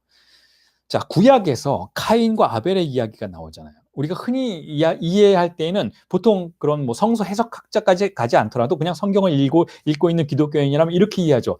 최초의 살인자다, 카인은. 아벨을, 자신의 동생을 살인했으니, 자, 최초의 악을 저지른 자다, 사람을 죽인 자다라고 해석하고 있지만, 자, 인류학적인 관점에서 혹은 정신분석의 무의식을 염두에 둔 관점에서 바라본다면 락강은 그렇지 않다라는 거예요. 어떻게 해석하고 있는가 하면 이렇게 해석하고 있는 것이죠. 자, 일단 먼저 아벨은 어떤 자인가? 제사장이라는 거예요. 아벨은 하나님께 제사를 지내는 자이죠. 그리고 아벨은 제사를 지낼 때 어떻게 지내는가 하면 양을 제물로 바쳐요. 양을 죽여서 제물로 바쳐요. 자, 그러니까 하나님이 볼 때에는, 대타자가 볼 때에는, 신이 볼 때에는 아벨이 바치는 양은 기쁜 제물이긴 하지만, 하나님이 기뻐할 수는 있지만 완전히 기뻐할 수는 없죠. 왜냐하면 그렇게까지 중요한 건 아니잖아요. 물론 양이 당시 유목민들에게는, 유목 생활을 하던 유대인들에게는 중요한 것이긴 하지만 양보다 중요한 게 있죠, 여러분. 양보다 중요한 것. 마조이스트가 자신의 신체를 제물로 바치잖아요. 양보다 더 하나님을 기쁘게 할 수 있는 것이 있다라는 거예요. 그걸 카인은 알고 있다라는 거죠. 그래서 카인은 어떻게 하는가 하면 바로 양을 제물로 바치는 제사장을 제물로 바치는 자인 거예요. 즉 아벨의 목숨을 제물로 바치는 자라는 것이죠. 그런 이중의 제물 구조가 존재한다라고 락강은 이해해요. 그렇게 새롭게 다른 방식으로 해석하는 것이죠. 성서를 대타자와 인간의 관계, 대타자의 주입상스를 다루는 인간의 관계로 재해석해내고 있는 것이죠. 자, 그런 의미에서 좀 끔찍하기는 하지만 이 카인과 아벨의 구조를 그렇게 바꾸어서 해석한다면 결국은 성서의 역사를 대타자가 자신의 주입상스를 포기하거나, 하나님이 자신의 주입상스를 포기하거나 혹은 다시 되찾는 그런 반복의 역사로 이해할 수도 있다는 거예요. 자, 이걸 여러분 고대 그리스에, 다시 말해서 성서 이전에 작성된 신약 이전에 작성된 거니까 어쨌든 유대의 구약과는 비슷한 시기 혹은 그보다 조금은 이후의 시기에 작성된 것으로 볼 수 있는 또 다른 텍스트들에서도 그 흔적을 다시 발견해낼 수 있죠. 락강이 그걸 이야기하고 있지는 않지만 제가 덧붙이고 싶은 것은 바로 그 부분인데, 무엇인가 하면 바로 소포클레스의 희곡이에요. 소포클레스의 비극 속에 등장하는 안티고네, 우리가 항상 다루어왔던 그 안티고네, 세미나 7에서도 중점적으로 다루어지고 있었던 그 안티고네의 신에 대한 관념을 살펴보세요. 두 가지 신이 충돌하고 있잖아요. 어떤 신인가요? 안티고네의 신과 크레온의 신이 충돌하고 있어요. 그게 바로 안티고네라는 비극을 관통하고 있는 대타자의 두 가지 구조인 것이죠. 자, 크레온의 신은 무엇인가요? 크레온의 신은 상징계의 아버지의 신인 거예요. 대타자 스스로도 거세되어 있는 그러한 신인 것이죠. 법을 지켜야 한다라는 거예요. 법을 지키는 신. 그게 크레온의 신이에요. 크레온의 대타자이고, 크레온은 바로 제사장으로서, 왕이잖아요. 제사장으로서, 왕으로서 그와 같은 신의 대리자인 것이죠. 법을 지키는 신의 대리자인 거예요. 그러니까 법을 지켜야 돼요. 폴리네이케스는 소중한 왕자이기는 하지만 그럼에도 불구하고 법을 어겼으니, 외국의 군대를 끌어들여서 조국을 위험에 빠뜨렸으니 죽여야 하고 매장할 수 없다는 것, 시체가 썩게 놓아두어야 한다는 것이죠. 하지만 안티고네는 어떤 걸 주장하나요? 매장해야 된다는 거예요. 나의 오라버니를, 나의 사랑, 나의 근친상간적 욕망의 대상인 폴리네이케스를 매장해 주어야 한다는 거예요. 그에게 명예를 되찾아 주어야 한다는 거예요. 자, 그러자 크레온이 묻죠. 크레온의 대타자가 묻죠. 왜 그렇게 해야 되는가? 논리적으로 맞지 않다라는 거예요. 국가의 법을 어겼고 국가를 위태롭게 했으니 그에게 명예를 되찾아줄 수 없다라는 것이죠. 그때 안티고네가 뭐라고 하나요? 아무튼 해야 한다라는 거예요. 그러면서 뭐라고 하나요? 하데스의 신이 그걸 원한다라는 거죠. 여기서 하데스의 신이라는 건 지하세계의 신인 거예요. 즉 크레온의 신과는 대립되죠. 이 하데스의 신은 어떤 신인가 하면 법과 규범을 초월한 신인 거예요. 주이상스의 신인 것이죠. 근친상간조차도 허용하는 주이상스의 신인 것이죠. 그 하데스의 신의 이름으로 안티고네는 크레온과 대적하는 것이죠. 이 둘 사이의 충돌이 일어나는 과정이 바로 소포클레스의 안티고네의 내용인 것이죠. 자, 이와 같이 두 가지 종류의 두 범주의 대타자의 충돌이 항상 일어나는 과정이 역사에서 남겨졌던 텍스트 속에서 우리가 발견할 수 있는 그러한 대결들의 구조라는 것이죠. 자, 그리고 나서 또 하나의 사례를 락강이 언급을 하죠. 이 사례는 저 역시 많이 언급을 했던 내용인데 바로 조금 전에도 말씀을 드렸던 아브라함의 신화. 자, 이 아브라함의 신화 속에서 우리가 발견하게 되는 것이 바로 인신공양의 포기의 포인트, 포기의 지점이라는 거예요. 자, 아브라함에게 하나님 대타자가 명령하잖아요. 이삭을 제물로 바치라고. 이걸 그냥 아브라함의 신앙을 시험한 것이다 라고 그냥 아주 그냥 협소하게 해석할 수 있지만 보다 거시적이고 보다 역사적으로 해석을 해보자면 아브라함 이전에는 분명히 인신공양이 있었다라는 거예요. 사람의 목숨을 죽여서 사람의 목숨을 바쳐서 신에게 제물로 바치는 그러한 재래의식이 분명히 있었다라는 거. 아즈텍에도 있었고 다른 어떤 곳에서도 분명히 있었을 것이고 바로 그러한 흔적이 성경의 구약의 아브라함의 신화 속에서 등장하고 있다라는 거죠. 분명히 인신공양이 있었을 거라는 거예요. 유대교도 실제로 유대교가 인신공양을 했는지 안 했는지는 알 수 없지만 그러한 흔적을 유대교도 알고 있다라는 거죠. 신과의 관계에서 그러한 관계가 존재한다는 걸 유대교도 알고 있다는 거예요. 신과의 관계에서 분명히 나의 목숨까지도 바쳐야 하는, 내가 가장 소중하게 생각하는 나의 자식의 목숨까지도 바쳐야 하는 그러한 주이상스의 대상이 되어야 하는, 신의 쾌락의 대상이 되어야 하는 의식이 존재한다는 것을 유대교도 알고 있다는 거죠. 자, 그런데 아브라함에게 하나님이 얘기하죠. 됐다라고. 아브라함이 아들의 이삭의 목숨을 빼앗으려고 할 때, 죽이려고 할 때 멈추게 하잖아요. 그 멈추게 하는 순간이 어떤 순간인가 하면 바로 주이상스의 대타자에서 욕망의 대타자로 나아가는 결정적인 전개의 순간이라는 거예요. 변화의 순간이라는 것이죠. 대타자가 자신의 주이상스를 포기하는 시점이라는 거예요. 하나님이 자신의 주이상스를 포기한다는 거죠. 그리고는 어떤 걸 선택하나요? 법을 선택해. 하나님 역시 상식의 법을 선택하는 순간이라는 거예요. 사람의 목숨을 죽이지 말자. 라고. 물론 이것에 대해서 우리가 상식적으로 이렇게 질문을 던져볼 수 있어요. 아니, 하나님이 어떻게 사람을 죽이라고 하겠어? 하나님이 아니잖아. 하나님은 좋으신 분이고 사랑의 하나님이잖아. 라고 우리가 이야기하잖아요. 자, 그때 제자들이 구약을 다 읽어본 제자들이 예수님에게 그렇게 얘기하잖아요.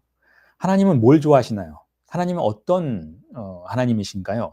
하나님이 소망하시는 것은 무엇인가요? 라고 할 때 예수가 뭐라고 하나요? 그건 우리가 알 수 없다라고 얘기하죠. 왜일까요? 하나님은 절대적인 존재이니까 기원적이고 근원적인 관점에서 하나님은 사실상 선과 악을 초월해 있는 것이죠. 선과 악조차도 하나님이 만들어낸 것이니까 결국 선의 지배자라는 건 선을 자신이 스스로 만들어낼 수 있고 변화시킬 수 있는 존재라는 것이죠. 하나님은 법에 지배되지 않는다는 거. 하나님은 하나님의 법에도 지배되지 않는 존재인 것이니까 그러니까 하나님은 실제의 하나님이에요. 진정한 하나님은 아들의 목숨까지도 바치라고 명령할 수 있는 존재인 것이죠. 왜냐하면 하나님의 관점에서 죽음이 결코 고통스러운 것이 아닐 수도 있어요. 죽고 나서 저곳의 세계가 더 아름다운 곳일 수도 있으니까 너의 아들을 죽여서 빨리 이곳을 데려오라 라는 명령일 수도 있는 거예요. 그곳에서 그렇게 고생시키지 말고 나의 세계로 너의 아들을 빨리 보내라고 말할 수 있는 것조차도 하나님인 것이죠. 자, 그러니까 하나님에게는 도덕적인 판단이나 규범의 판단이나 어떤 상식의 적용이 불가능하다라는 것이죠. 그러니까 아브라함에게 아들 이삭을 죽이라고 한 명령을 우리가 판단할 수 없어요. 그건 좋은 것도 아니고 나쁜 것도 아니고 그냥 하나님의 뜻인 것이죠. 그런데 왜 포기했을까? 왜 포기했을까? 바로 종교가 실제의 대타자라는 그 지점을 포기하고 상징계의 대타자 안으로 들어서는 그 과정을 그려내고 있는 역사성이라고밖에 볼 수가 없다라는 거예요. 그리고 나서 이제 인간의 목숨을 대체하는 것이 바로 양인 것이죠. 양을 대신하라. 그래서 상징계의 재래의식이 시작이 되는 것이죠. 그 이전에는 실제의 재래의식이었어요. 그 이전에 정말로 신이 원하는 것만 같은 가장 소중한 걸 바치는 것이 재래의식의 근본적인 구조였다면 그건 상징계적인 것이 아니야. 굉장히 실제적인 것이죠. 그냥 원하는 걸 주는 거예요. 그런데 아브라함 이후의 세계로서 표지되고 있는 기독교의 재래의식의 세계는, 제사장들의 세계는 상징적인 행동을 하는 세계인 것이죠. 모든 게 다 상징이에요, 이제부터는. 예수의 신체도 성체인 것이고 예수의 피도 포도주인 것이지 진짜 피를 마시지 않아요.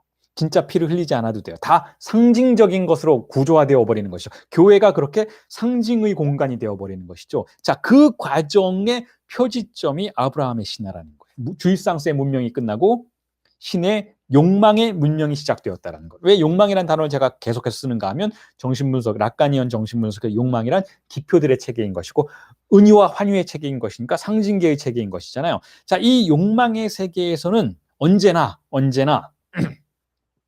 진정한 궁극적인 쾌락의 실현이 이후로 미루어지죠. 자, 이승이 아니라 저승에서 궁극적인 쾌락이 실현되는 거예요. 하지만 그 이전의 세계에서는 실제의 대타자의 세계에서는 실제의 하나님의 세계에서는 바로 이 장소에서 쾌락이 이루어지죠. 그 차이가 결정적으로 벌어지는 순간을 표지하는 것이 바로 구약의 아브라함의 신화라고 볼 수 있다는 거예요. 자, 그래서 락강이 말하는 주인 담화의 세계, 노예와 주인의 변증법, 주인과 노예의 변증법으로 구조화된 그 세계는 이미 주일상수가 포기된 세계예요. 이미.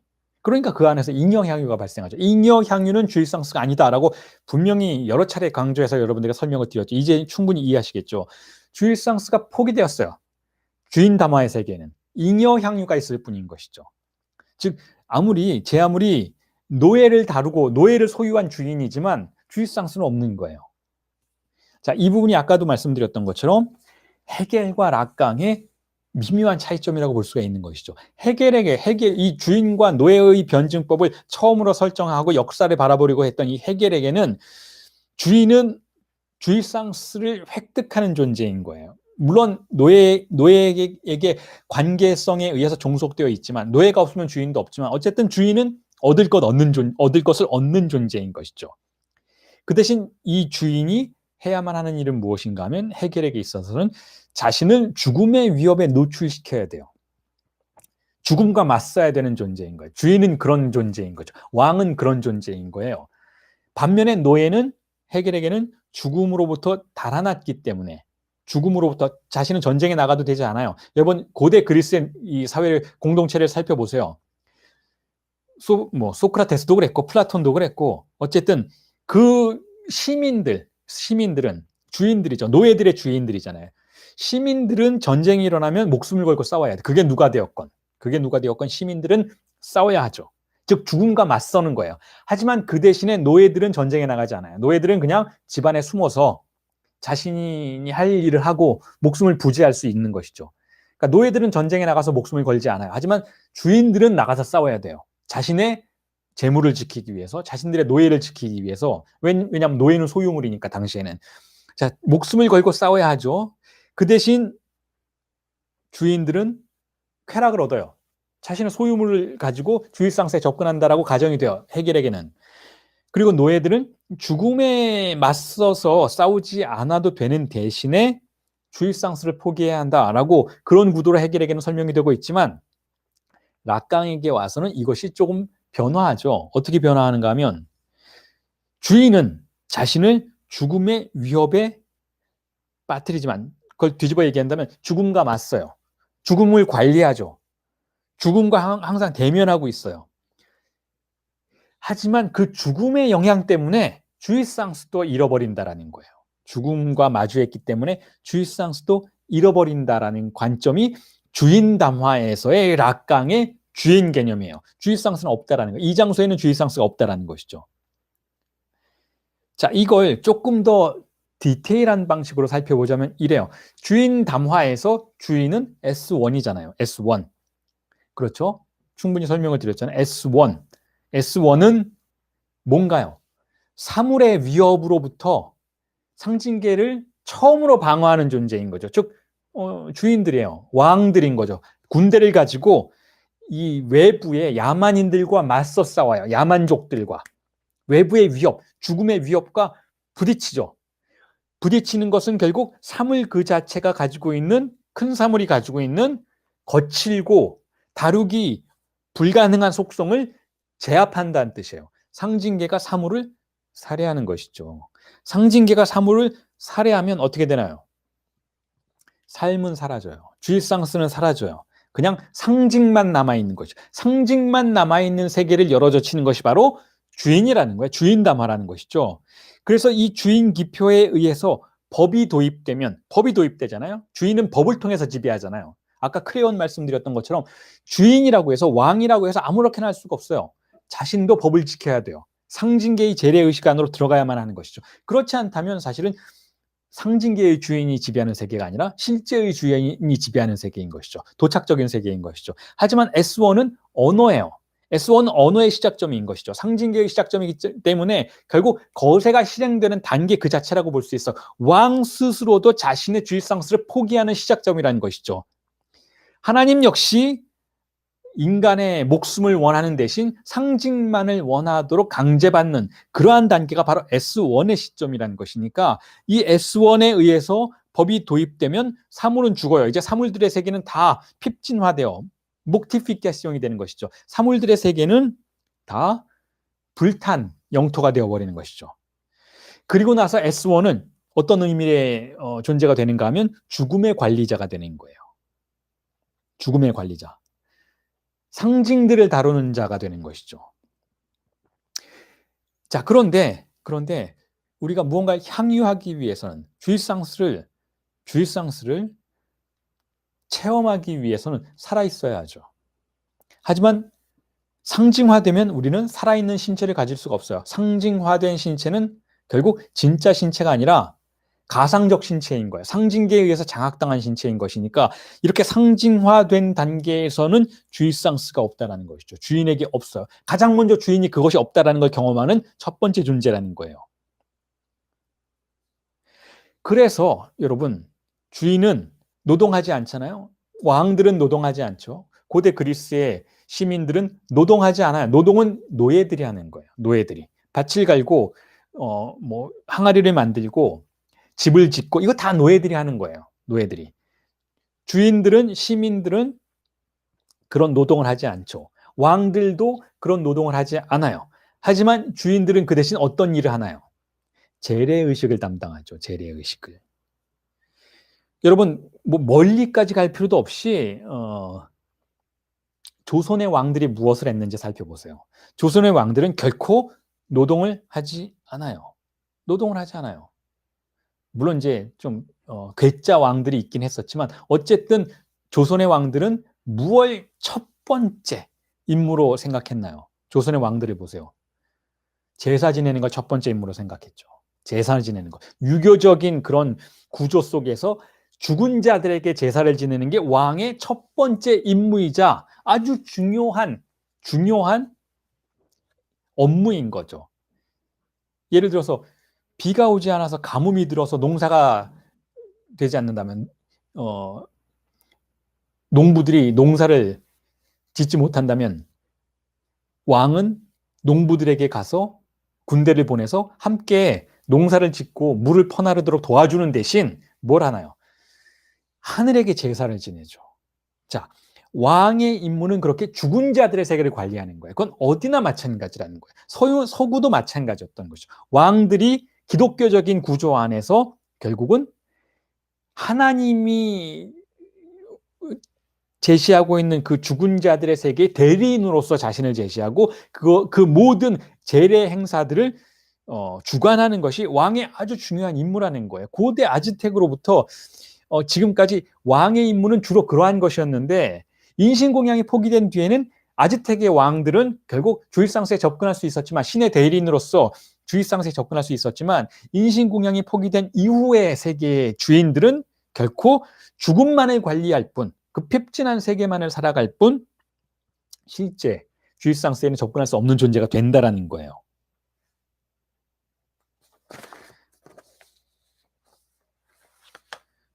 결국 고대의 주인들은 여기서 말하는 고대라는 건 조선시대까지 포함하는 이 고대의 주인들은 죽은 신들의 대리자라는 것이죠. 죽은 신이란 건 무슨 뜻인가 하면 그 역시 하나님 역시 거세된 존재로서의 신인 것이니까 죽은 신의 대리자로서의 자신을 제시하는 것이고 즉 스스로도 법의 지배를 받아야 하는 존재로서 자신을 제시하는 것이고 그런 의미에서 쾌락이 부재하는 세계를 살아간다라는 것이죠. 자, 그렇다면 그러한 주인 담화에서 주인의 위치 반대편에 있는 노예는 어떤 기능을 가지고 있는가 하면 노예는 유일하게 주인이 가지고 있는 쾌락의 대상이에요. 노예를 가지고 있다는 건 굉장한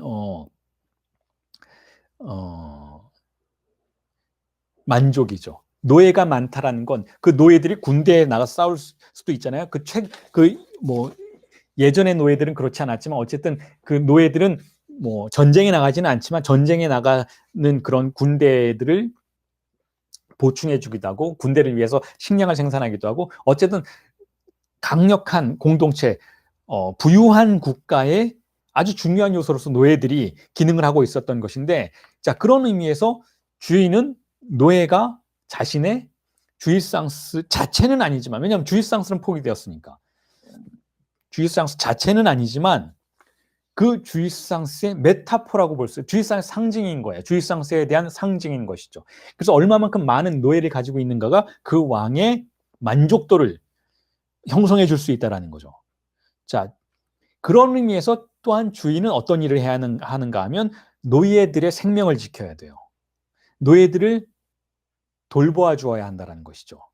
주인은 자신은 주일상스를 포기했지만 오히려 이게 역전된 상황이 벌어지는 거예요. 자신은 쾌락을 포기했지만 노예들을 잘 보살펴서 그 노예들에게 잉여 향유를 생산할 수 있도록 독려하는 것이 주인의 아주 중요한 임무가 또한 된다라는 것이죠. 자, 고대의 그 왕들이 노예들을 착복하고 막 잔악하게 노예들을 괴롭힌 그런 기록들을 우리가 많이 볼 수는 있지만 그럼에도 불구하고 어쨌든 노예들이 죽으면 안 돼요. 노예들이 잘 살고 있어야 또한 주인도 만족할 수가 있는 것이죠. 자, 노예들을 잘 보살피고 노예들에게 환호성을 듣고 주인이 나타나면 노예들이 환호성을 지르고 주인이 나타나면 노예들이 무릎을 꿇고 그 왕의 모습을 경외의 눈빛으로 바라보는 이 목소리와 이 환호성과 이 응시, 이 시선의 출현들이 다 어떤 의미에서는 결국 잉여 향유의 구성 요소를 충족시키고 있다는 거예요. 노예들이 주인을 바라보아 주지 않으면 주인도 존재하지 않는 것이니까 이건 해겔의 논점이잖아요. 노예들이 주인을 주인님이라고 불러주고 주인님이라고 말해주지 않는다면 그 목소리가 존재하지 않는다면 그 목소리, 그 호원 충동의 대상이 존재하지 않는다면 주인은 주인으로 설정될 수가 없어요. 노예들이 주인을 두려움의 시선으로, 경외의 시선으로, 존경의 시선으로 바라보아주는 그 응시가 대상 A로서 존재하지 않는다면 또한 주인은 자신의 존재를 설정할 수가 없어요. 자, 그런 의미에서 주인은 주인담화 내부에서 주인은 주일상스를 갖고 있지 못하지만 오히려 노예 쪽에 그것이 생산되는 것으로 가정해 볼 수 있다는 거. 노예의 위치에서 잉여 향유가 생산된다라는 거예요. 물론 그건 주입상스는 아니에요. 주인이 포기했던, 죽음을 통해서 포기했던 진정한 대타자의 주입상스의 대상으로서의 쾌락은 아닌 것이니까, 인신공양의 세계는 이미 포기되었으니까 주입상스는 아니지만, 그럼에도 불구하고 주인의 위치 반대편에 있는 S2, 노예의 위치에서 생산되는 A는 주인의 유일한 기쁨이라는 거예요. 대체할 수 있는 기쁨이라는 것이죠. 상실된 주입상스를 만족시켜 줄 수 있는 대상 A라는 것이죠. 자, 그래서 이렇게 생각하기까지 이르러요. 이러한 과정들이 발전되어서 왕들은 나는 쾌락을 즐기고 있지 못하지만 노예들은 쾌락을 즐기고 있구나 라고 생각하기에 이르죠. 자, 그게 바로 여러분 우리가 흔히 시대극 속에서 만나게 되는 그 왕들의 민중의 삶 속으로의 자맹들을 통해서 발견하게 되는 에피소드들이라고 할 수가 있어요. 무슨 뜻인가 하면, 왕들이 물론 이제 민중들이 어떻게 살고 있는지 걱정이 되어서 자맹하는 그런 경우도 있겠지만, 많은 경우에 왕들이 민중들 속에 섞여서 그들이 즐기는 그 뭐랄까요, 아주 거칠고 천박한 그런 쾌락을 함께 즐겨보고자 하는 그런 시도를 발견할 수가 있잖아요, 역사 속에서. 자, 그게 바로 그런 구조라는 거예요. 주인은 이제는 자신에게 쾌락이 없다고 생각해. 자신은 주입상스를 포기했고, 자신은 죽음과 대면했고, 자신은 죽은 자들의 세계를 관리하고 있고, 자신은 법의 대리인일 뿐이고, 이제는 나에게는 쾌락이 없다라는 거예요. 자, 그런데 저 노예들의 세계, 저 민중들의 세계에는 뭔가 쾌락이 발생하고 있는 것처럼, 잉여 쾌락인 것이죠. 주입상스 그 자체는 아니지만 어쨌든 저 노예들의 세계에서는 무언가 대상 A가 잉여 향유가 발생하고 있는 것처럼 생각하게 되어서 그들의 삶에 잠시나마 섞여서 그것을 함께 맛보고자 하는, 자, 그러한 욕망을 갖게 될 수 있다라는 것이죠. 자, 그래서 락강이 뭐라고 얘기하냐면, 이 주인 담화에서 주인은 속고 있는 얼간이다 라고 이야기를 해요. 주인은 사실상 그 누구보다 바보라고 이야기를 하죠.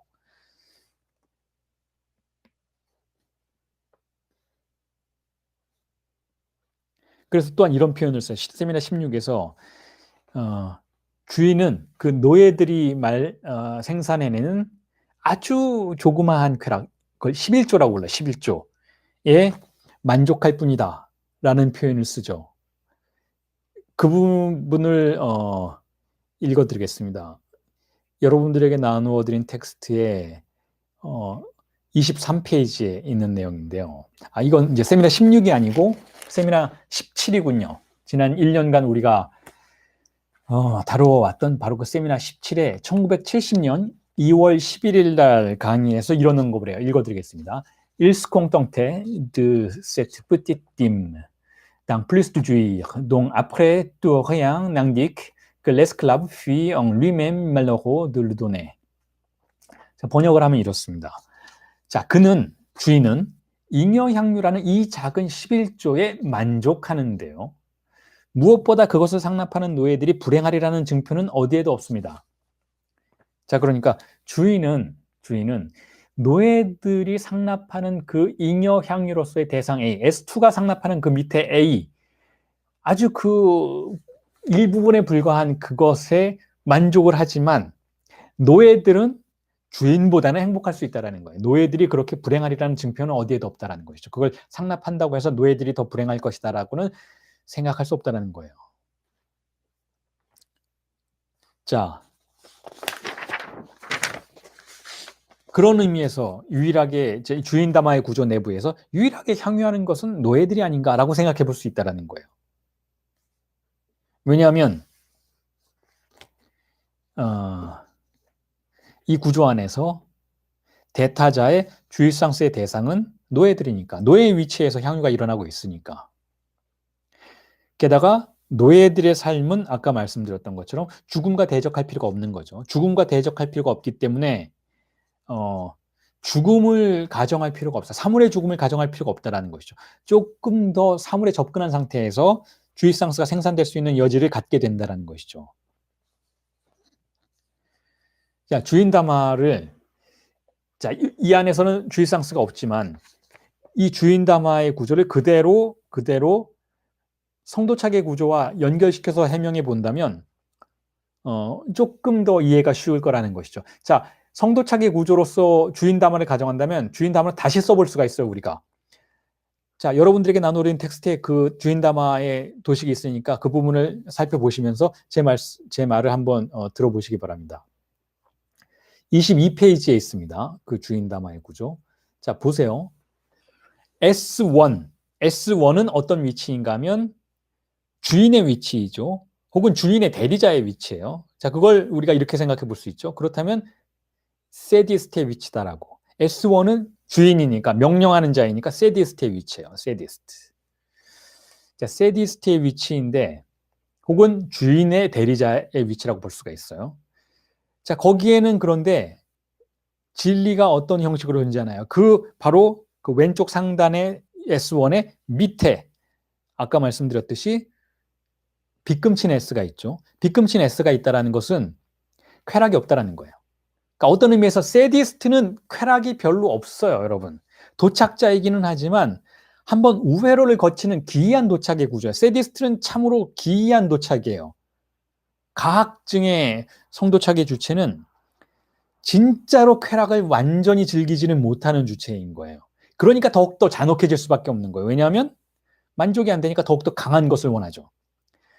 S1이 주인이고 S1이 명령자이고 S1이 세디스트라면 그의 진실은 사실은 그렇게 많은 쾌락이 없는 빗금친 S라는 거예요. 자, 그리고 이 S1이 화살표의 방향으로 명령하죠. 누구에게 명령하나요? 바로 S2에게, 노예에게 명령을 해요. 자, 이 노예는 누군가 하면 세디즘에 대한 반대편에 존재하는 구조이니까 바로 마조이스트죠. 피약증자요. 마조이즘의 존재, 마조이즘의 주체이죠. 이 마조이즘의 주체는 주인 담화의 구조에서 혹은 성도착의 구조에서 진정으로 쾌락을 맛보는 자이죠. 왜냐하면 그의 진리는 자, 오른쪽 상단에 있는 그 S2 마조이스트의 진리는 그 밑에 있죠. 그 밑에 A로서 존재하니까. A는 뭔가요?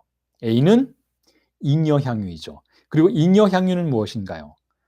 대타자의 균열을 봉합하는 그러한 물건인 것이죠. 물론 주인담화라는 구조를 가정할 때에는 신경증의 세계이니까 그 A라 해도 대타자의 구멍을 완전히 봉합시킬 수가 없어요.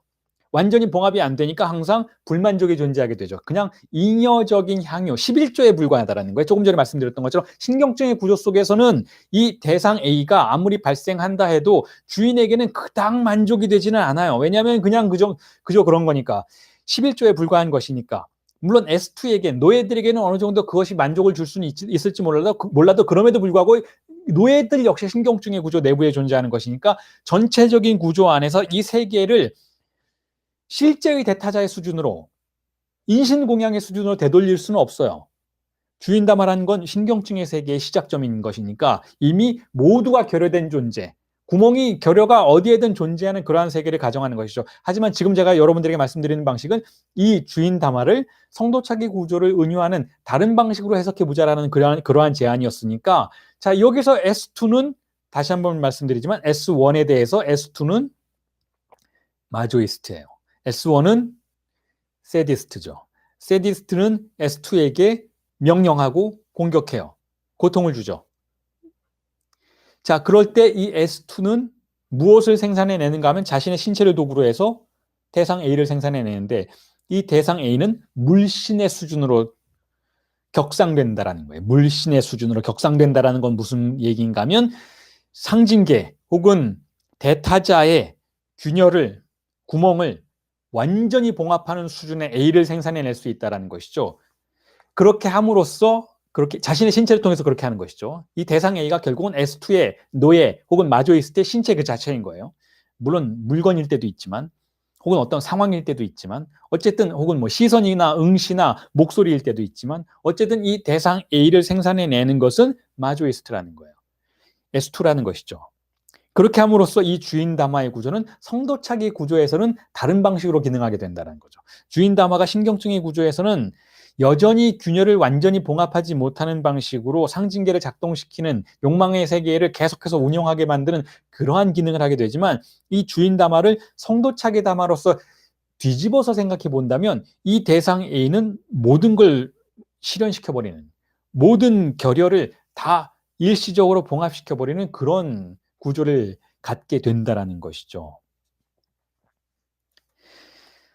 자, 그런데 역사 속에서 살펴보자면, 역사적인 관점에서 살펴보자면, 이러한 주인담화의 시대, 지금 성도착 말고요. 성도착은 조금 전에 제가 그냥 은유하는 방식으로 설명을 드렸던 것이고, 주인담화 자체는 성도착이 아니에요. 주인담화 자체는 신경증의 세계이고 신경증의 시작을 말해요. 자, 그런데 이 주인담화의 세계가 가정하는 주인과 노예의 세계가 어떤 시점에서는 역사 속에서 정지되죠.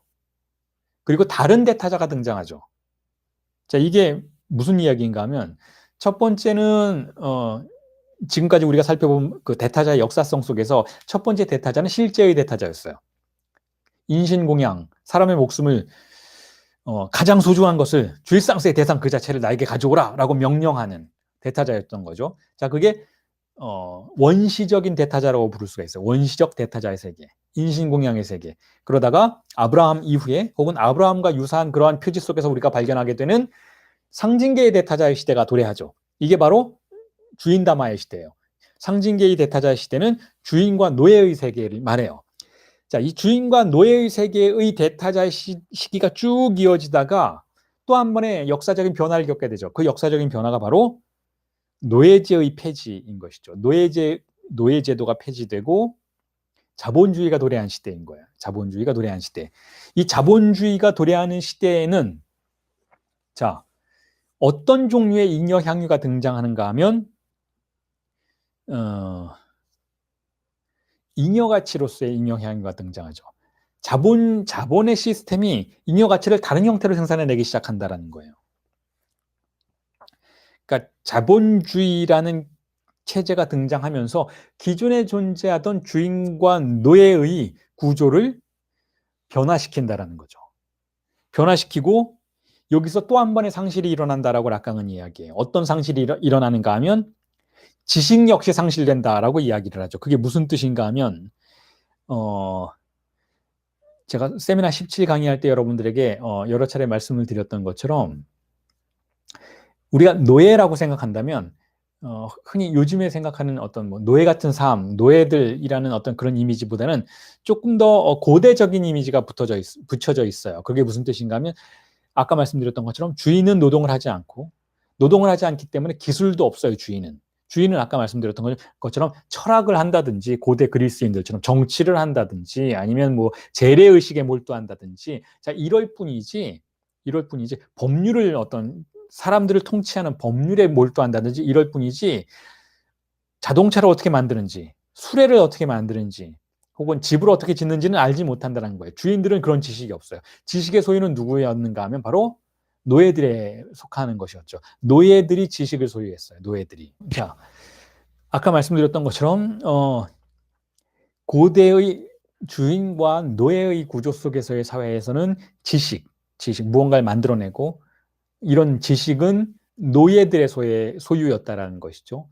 자, 그런데 자본주의 시대로 들어서면서 자본주의의 시대가 노예의 구조, 주인과 노예의 구조 속에서 주인담화의 그러한 체제로부터 여전히 주인담화가 작동하고는 있지만 조금 더 변형된, 이걸 자본주의 담화라고 부르는데, 이건 후에 우리가 다시 한번 살펴볼 담화의 구조인데, 이 자본주의 담화의 구조 속으로 들어오면서는 하나가 더 상실이 된다는 거예요. 그러니까 잉여 향유로서 주의상스의 상실을 대표하고 있었잖아요. 그러니까 주인 담화가 시작되면 잉여 향유만 가질 뿐이지 주의상스 그 자체는 상실이 되는 것으로서 우리가 지금 가정하고 있는 것인데, 자, 자본주의 담화의 시대에는 주의상스만 상실되는 것이 아니고 지식 또한 상실된다는 것이죠. 지식 또한. 그게 무슨 뜻인가 하면, 이제는 노예들도, 이제 자본주의 세계에서의 노예는 노동자들이죠. 근데 노동자들도 이제는 지식을 갖지 못한다라는 거예요. 그러한 배경에는 뭐 다 아시겠지만 뭐 분업화라든지 고도 자본주의 사회에서의 여러 가지 어떤 기업의 구조가, 그 생산 체제가 만들어내는 특수성 때문에 어느 누구도 무언가 하나를 만들어내는 전반적인 지식을 다 소유할 수가 없게 된다는 거예요. 옛날에는 항아리를 만드는 자는 항아리를 처음부터 끝까지 어떻게 만드는지를 알고 있어야만 했어요. 하나의 지식을 소유하는 것이었죠. 일종의 장인 개념이죠. 어디서 그 항아리를 만들기 위한 재료를 어디서 구해야 하는지, 그걸 구한 다음에는 어떻게 보존하는지, 그걸 보존한 뒤에는 어떻게 반죽을 하는지, 어떻게 그것을 빚어내는지, 그걸 구워내는지, 이 모든 절차에 대한 지식을 노예가 가지고 있었어야만 했어요. 그러니까 지식의 담지자, 지식의 소유자였던 것이, 최소한 지식을 소유한 자였던 것이죠. 그런데 자본주의 사회에서는 지식 역시 상실된다라는, 어느 누구도 여러분 보세요. 스마트폰 하나 있잖아요. 스마트폰 하나가 어떻게 만들어지는지 어느 누구도 알지 못해요. 어느 누구도. 어떤 사람은 스마트폰 케이스만 만들죠. 어떤 사람은 스마트폰의 액정 화면만 만들고, 어떤 사람들은 반도체만 만들어요. 어떤 사람들은 그 구조에 앱을 돌리는 앱의 프로그래밍을 하고 있죠. 하지만 어느 누구도 너 혼자 스마트폰을 만들어 보라 라고 한다면 만들 재주가 없는 거예요. 아, 그렇다면 뭐 이 스마트폰에 어떤 뭐 예를 들면 애플이나 삼성의 뭐 어떤 CEO가 그 모든 걸 통괄할 수 있느냐? 그렇지 않잖아요. CEO 자체도 그 각각의 물건들과 각각의 재료들을 조합하는 수준에서 어떤 것이 더 많은 이윤이 생산되는지에 대해서는 이해할 수 있을 뿐이지만, 그 각각의 재료가 어떤 작용을 하고 각각의 재료가 전문가들에 의해서 어떻게 자문되지 않는다면 그 각각의 것들이 어떻게 구성되는지, 어떻게 작용하는지에 대해서 충분히 이해할 수 없다는 거예요. 그래서 각각의 전문가들이 있어야 한다는 거죠. 한 명 이상의 전문가들이 있어야 한다는 것이고, 각각의 전문가들은 상대 전문가가 하는 이야기를 완벽하게 이해할 수 없다는 거예요. 다시 말해서 지식이 상실된 세계가 주입상스만이 상실된 것이 아니라 지식 또한 상실된 세계를 살아가고 있다는 것이죠. 그렇게 해서 조금 더 모호한 세계를 살게 되었다는 거예요. 자본주의가 생산해내는 이 세계의 잉여 향유를 우리가 향유할 때에는 우리는 이전보다 더 많은 걸 상실하는 세계를 살아갈 수밖에 없다는 것이죠. 그리고 또 한 가지, 이 자본주의 담화의 구조, 이 주인 담화로부터 변형된 형태로서 오늘날 새로운 대타자를 구성해내고 있는 이 자본주의 담화의 구조 속에서는 끊임없이 분쟁이 등장하는 아주 중요한 부분들을 우리가 주목할 수 있게 되는데, 그게 무엇인가 하면 기업의 논리와 노동자의 권리의 논리가 항상 충돌하는 개념인 거죠. 자, 이 부분에 대해서도 결국은 자본주의 담화가 가지고 있는 근본적인 상실과 주입상스의 대상으로서의 그 상실과 연결지어서 이해해 볼 수 있다는 거예요. 다시 말해서, 자, 이 자본주의 담화 안에서 노동자의 권리라는 것은 결국 어떤 의미에서는 주입상스의 대상인 거예요. 노동자의 권리라는 것은 한 인간이 상품 가치가 아닌 다른 방식으로 이해될 수 있는 가능성이자 권리인 것이죠. 즉, 존재 그 자체가 이해되어야만 하는 그러한 권리인 것이죠. 그러니까 존재 그 자체라는 건 다스팅, 물 자체, 큰 사물 그 자체로서의 자신의 존재가 드러내어서 상징계의 논리가 아니라 자신의 존재 그 자체를 인정받으려고 하는 투쟁을 노동자의 투쟁이라고 볼 수가 있다면, 기업 논리의 차원에서는, 즉 자본주의 담화에서의 주인 기표의 차원에서는 그와 같은 대상 그 자체의 죽음에 의해서 토대지어진 구조이기 때문에 그걸 받아들일 수가 없다라는 거예요. 주인 담화에서는 주인이 사물의 죽음과 마주하죠. 그 사물의 죽음을 인정하고 그로부터 담화가 구성되는 것이었어요. S1이란 그런 기능을 하는 것이었어요. 마찬가지 의미에서 자본주의 담화에서는 이 자본주의 담화 자체가 지탱되기 위해서는 노동자의 권리 자체, 노동자라는 인격, 노동자라는 존재, 인간의 존재 자체의 죽음과 상징화, 자본주의 논리에 의한 상징화, 즉 연봉 계산이죠. 상징화 그 자체를 통한 물 자체의 소멸을 전제해서만이 자본주의 담화가 구성될 수 있다는 의미에서, 자, 그런 의미에서 노동자의 권리와 기업의 논리가 항구적으로 충돌하는 사태를 피해갈 수가 없다는 거죠. 자, 이 부분이 자본주의 담화가 해결해야 하는 근본적인 숙제라는 것이고, 그런 의미에서 이것을 해결하기 위해서는 담화 자체의 변화가 초래되지 않는다면 이 구조는 변화하지 않게 된다는 거죠. 다시 말해서 상품 논리, 기업 논리 혹은 자본주의 논리에 의한 인간의 존재 의미의 상실의 그 사태를 벗어나기 위해서는 시스템 자체의 변혁이 존재하지 않는다면 해결이 불가능하다는 것. 구조 자체, 담화 구조 자체가 변화하지 않는다면 결코 변화되지 않는다는 거예요. 자, 그런 의미에서 이런 논평을 좀 벗어난 논평이기는 하지만 덧붙여 볼 수 있다는 거죠. 그러니까 많은 사람들이 그런 질문을 하거나 그런 논의를 해요. 과연 이 이후에 다른 구조가 있을 것인가? 자, 지금까지 역사 속의 구조를 여러분들에게 그 변천사를 설명해 오고 있잖아요. 고대 아즈텍 문명과 같은 주일상스의 시대, 주일상스의 대타자의 시대, 대타자의 주일상스의 시대, 즉 인신공양의 시대, 즉 상징계 이전의 시대가 존재했고 그것이 존재했다는 것을 우리는 인류학적으로 충분히 파악할 수 있어요. 그런 시대가 있었다라는 것이죠. 그리고 그 이후에 주인담화의 시대, 즉 상징계적인 대타자의 시대가 있어 왔고 그 주인과 노예 구조 속에서 작동하고 있었던 그 상징화의 시대가 존재했고 여전히 상징계이기는 하지만 자본주의 담화가 작동하는 시대가 있었던 거예요. 그리고 이것이 지금 우리의 현실 속에서는 마지막 담화인 것처럼 느껴져요. 마치 이 자본주의를 극복할 수 없는 것처럼 느껴진다는 것이죠. 하지만 역사는 변화한다는 거예요.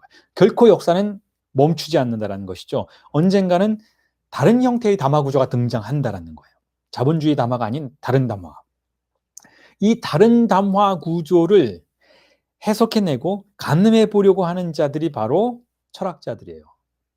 특히 알랑바디와 같은 철학자들이 다른 담화의 도래에 대해서 예견해 보고자 하는 것이죠. 그걸 준비하고자 하고 그것의 도래를 독촉하고자 하는, 촉성시키고자 하는 그러한 실천을 하고 있는 자들이 바로 그런 정치적 철학자들이라는 것이죠. 지젝이나 바디와 같은 자들. 표면적으로는 그들이 자신을 공산주의자라고 부르기는 하지만 그 공산주의는 그 이전에 우리가 알고 있던 소비에트적인 공산주의가 아니라는 거예요. 물론 공산주의 그러면 엄청 알러지 반응을 보이시는 분들이 많지만 다른 형태의, 즉 반자본주의적인, 다시 말해서 현재 우리를 지배하고 있는 자본주의 담화가 파생시키고 있는 인간의 소외를 극복해 줄 수 있는 다른 종류의 담화를 겨냥하는, 자, 그러한 시스템을 겨냥하는 모든 종류의 표현을 바디오는 공산주의라고 부르는 거예요. 커뮤니즘이라고 부른다라는 것이죠. 자, 그리고 그 담화를 우리는 두려워할 필요도 없고 거부할 필요도 없고 또한 뭐 그렇다고 거기에 누구나 환호해야 한다라고 말하는 것도 아니지만 공포심을 가질 필요가 없다는 거예요. 담화는 변화하는 거예요. 인간의 역사 속에서 담화 구조가 항구적으로 지속되지는 않는다는 거예요. 어떤 형태로든 상징계의 변화를 초래하는 그러한 부분들과 사건들이 분명히 도래할 것이다라는 거죠. 그게 언제가 될지는 모르겠지만 다시 말해서 현재의 자본주의 담화가 인간의 존재를 상품가치로만, 상품가치라는 가격으로만 판단하려고 하는 한 인간의 존재가 자신의 존재를 주장하려고 하는 욕망이 결코 사그러들지는 않을 것이다라는 거죠. 자신의 존재의 진정한 가치를 주장하는 그러한 실천은 단지 공산주의자들만 하는 게 아니라는 거예요.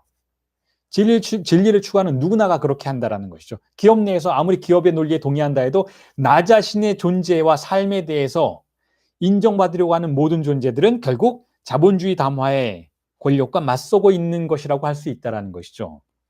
최근까지 뭐 지금은 이제 팬데믹 상황에서 코로나 바이러스 상황에서 여러 가지 어려움들이 있어서 그런 주장들이 그렇게 많이 등장하고 있지는 않지만 뭐 최근까지 등장했던 젊은 세대의 주장들 뭐 워라벨이라고 하나요? 그 일과 삶의 그 밸런스.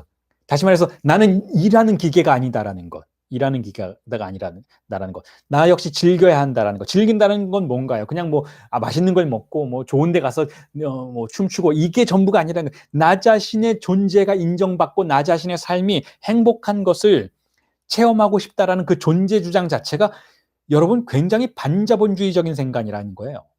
자본주의의 관점에서는 받아들일 수 없는 생각이라는 것이죠. 덜 벌겠다라는 것 자체가 자본주의 생산의 논점에서 보자면 굉장히 덜 벌겠다라는 건 덜 소비하겠다라는 거예요.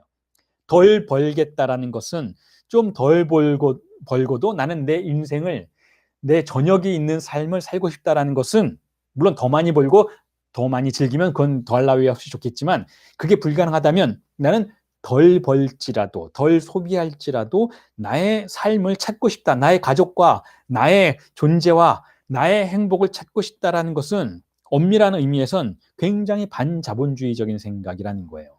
자, 그렇다면 이 자본주의에 대해서 결국 이미 현실에 굉장히 많은 젊은 세대가 새롭게 등장한 세대가 새로운 담화의 구조를 요구하고 요청하는 그러한 욕망 속으로 들어가고 있다는 것이죠.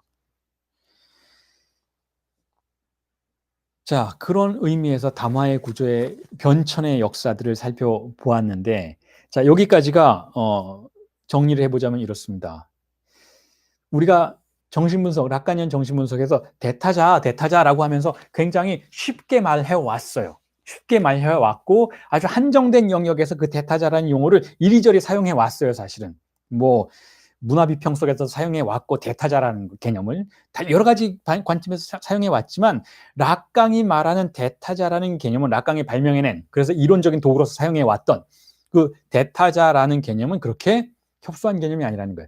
굉장히 포괄적이면서 동시에 여러 가지 락강의 이론적인 여정에서 달리 사용되어 왔던, 다시 말해서 굉장히 다의적인 개념이라는 것이죠. 그리고 그 다의적인 개념을 락강이 어떻게 추출해냈는지를 지금 여러분들에게 역사적인 변천 과정을 제시해 드리면서 해명해 보고자 했던 것이죠.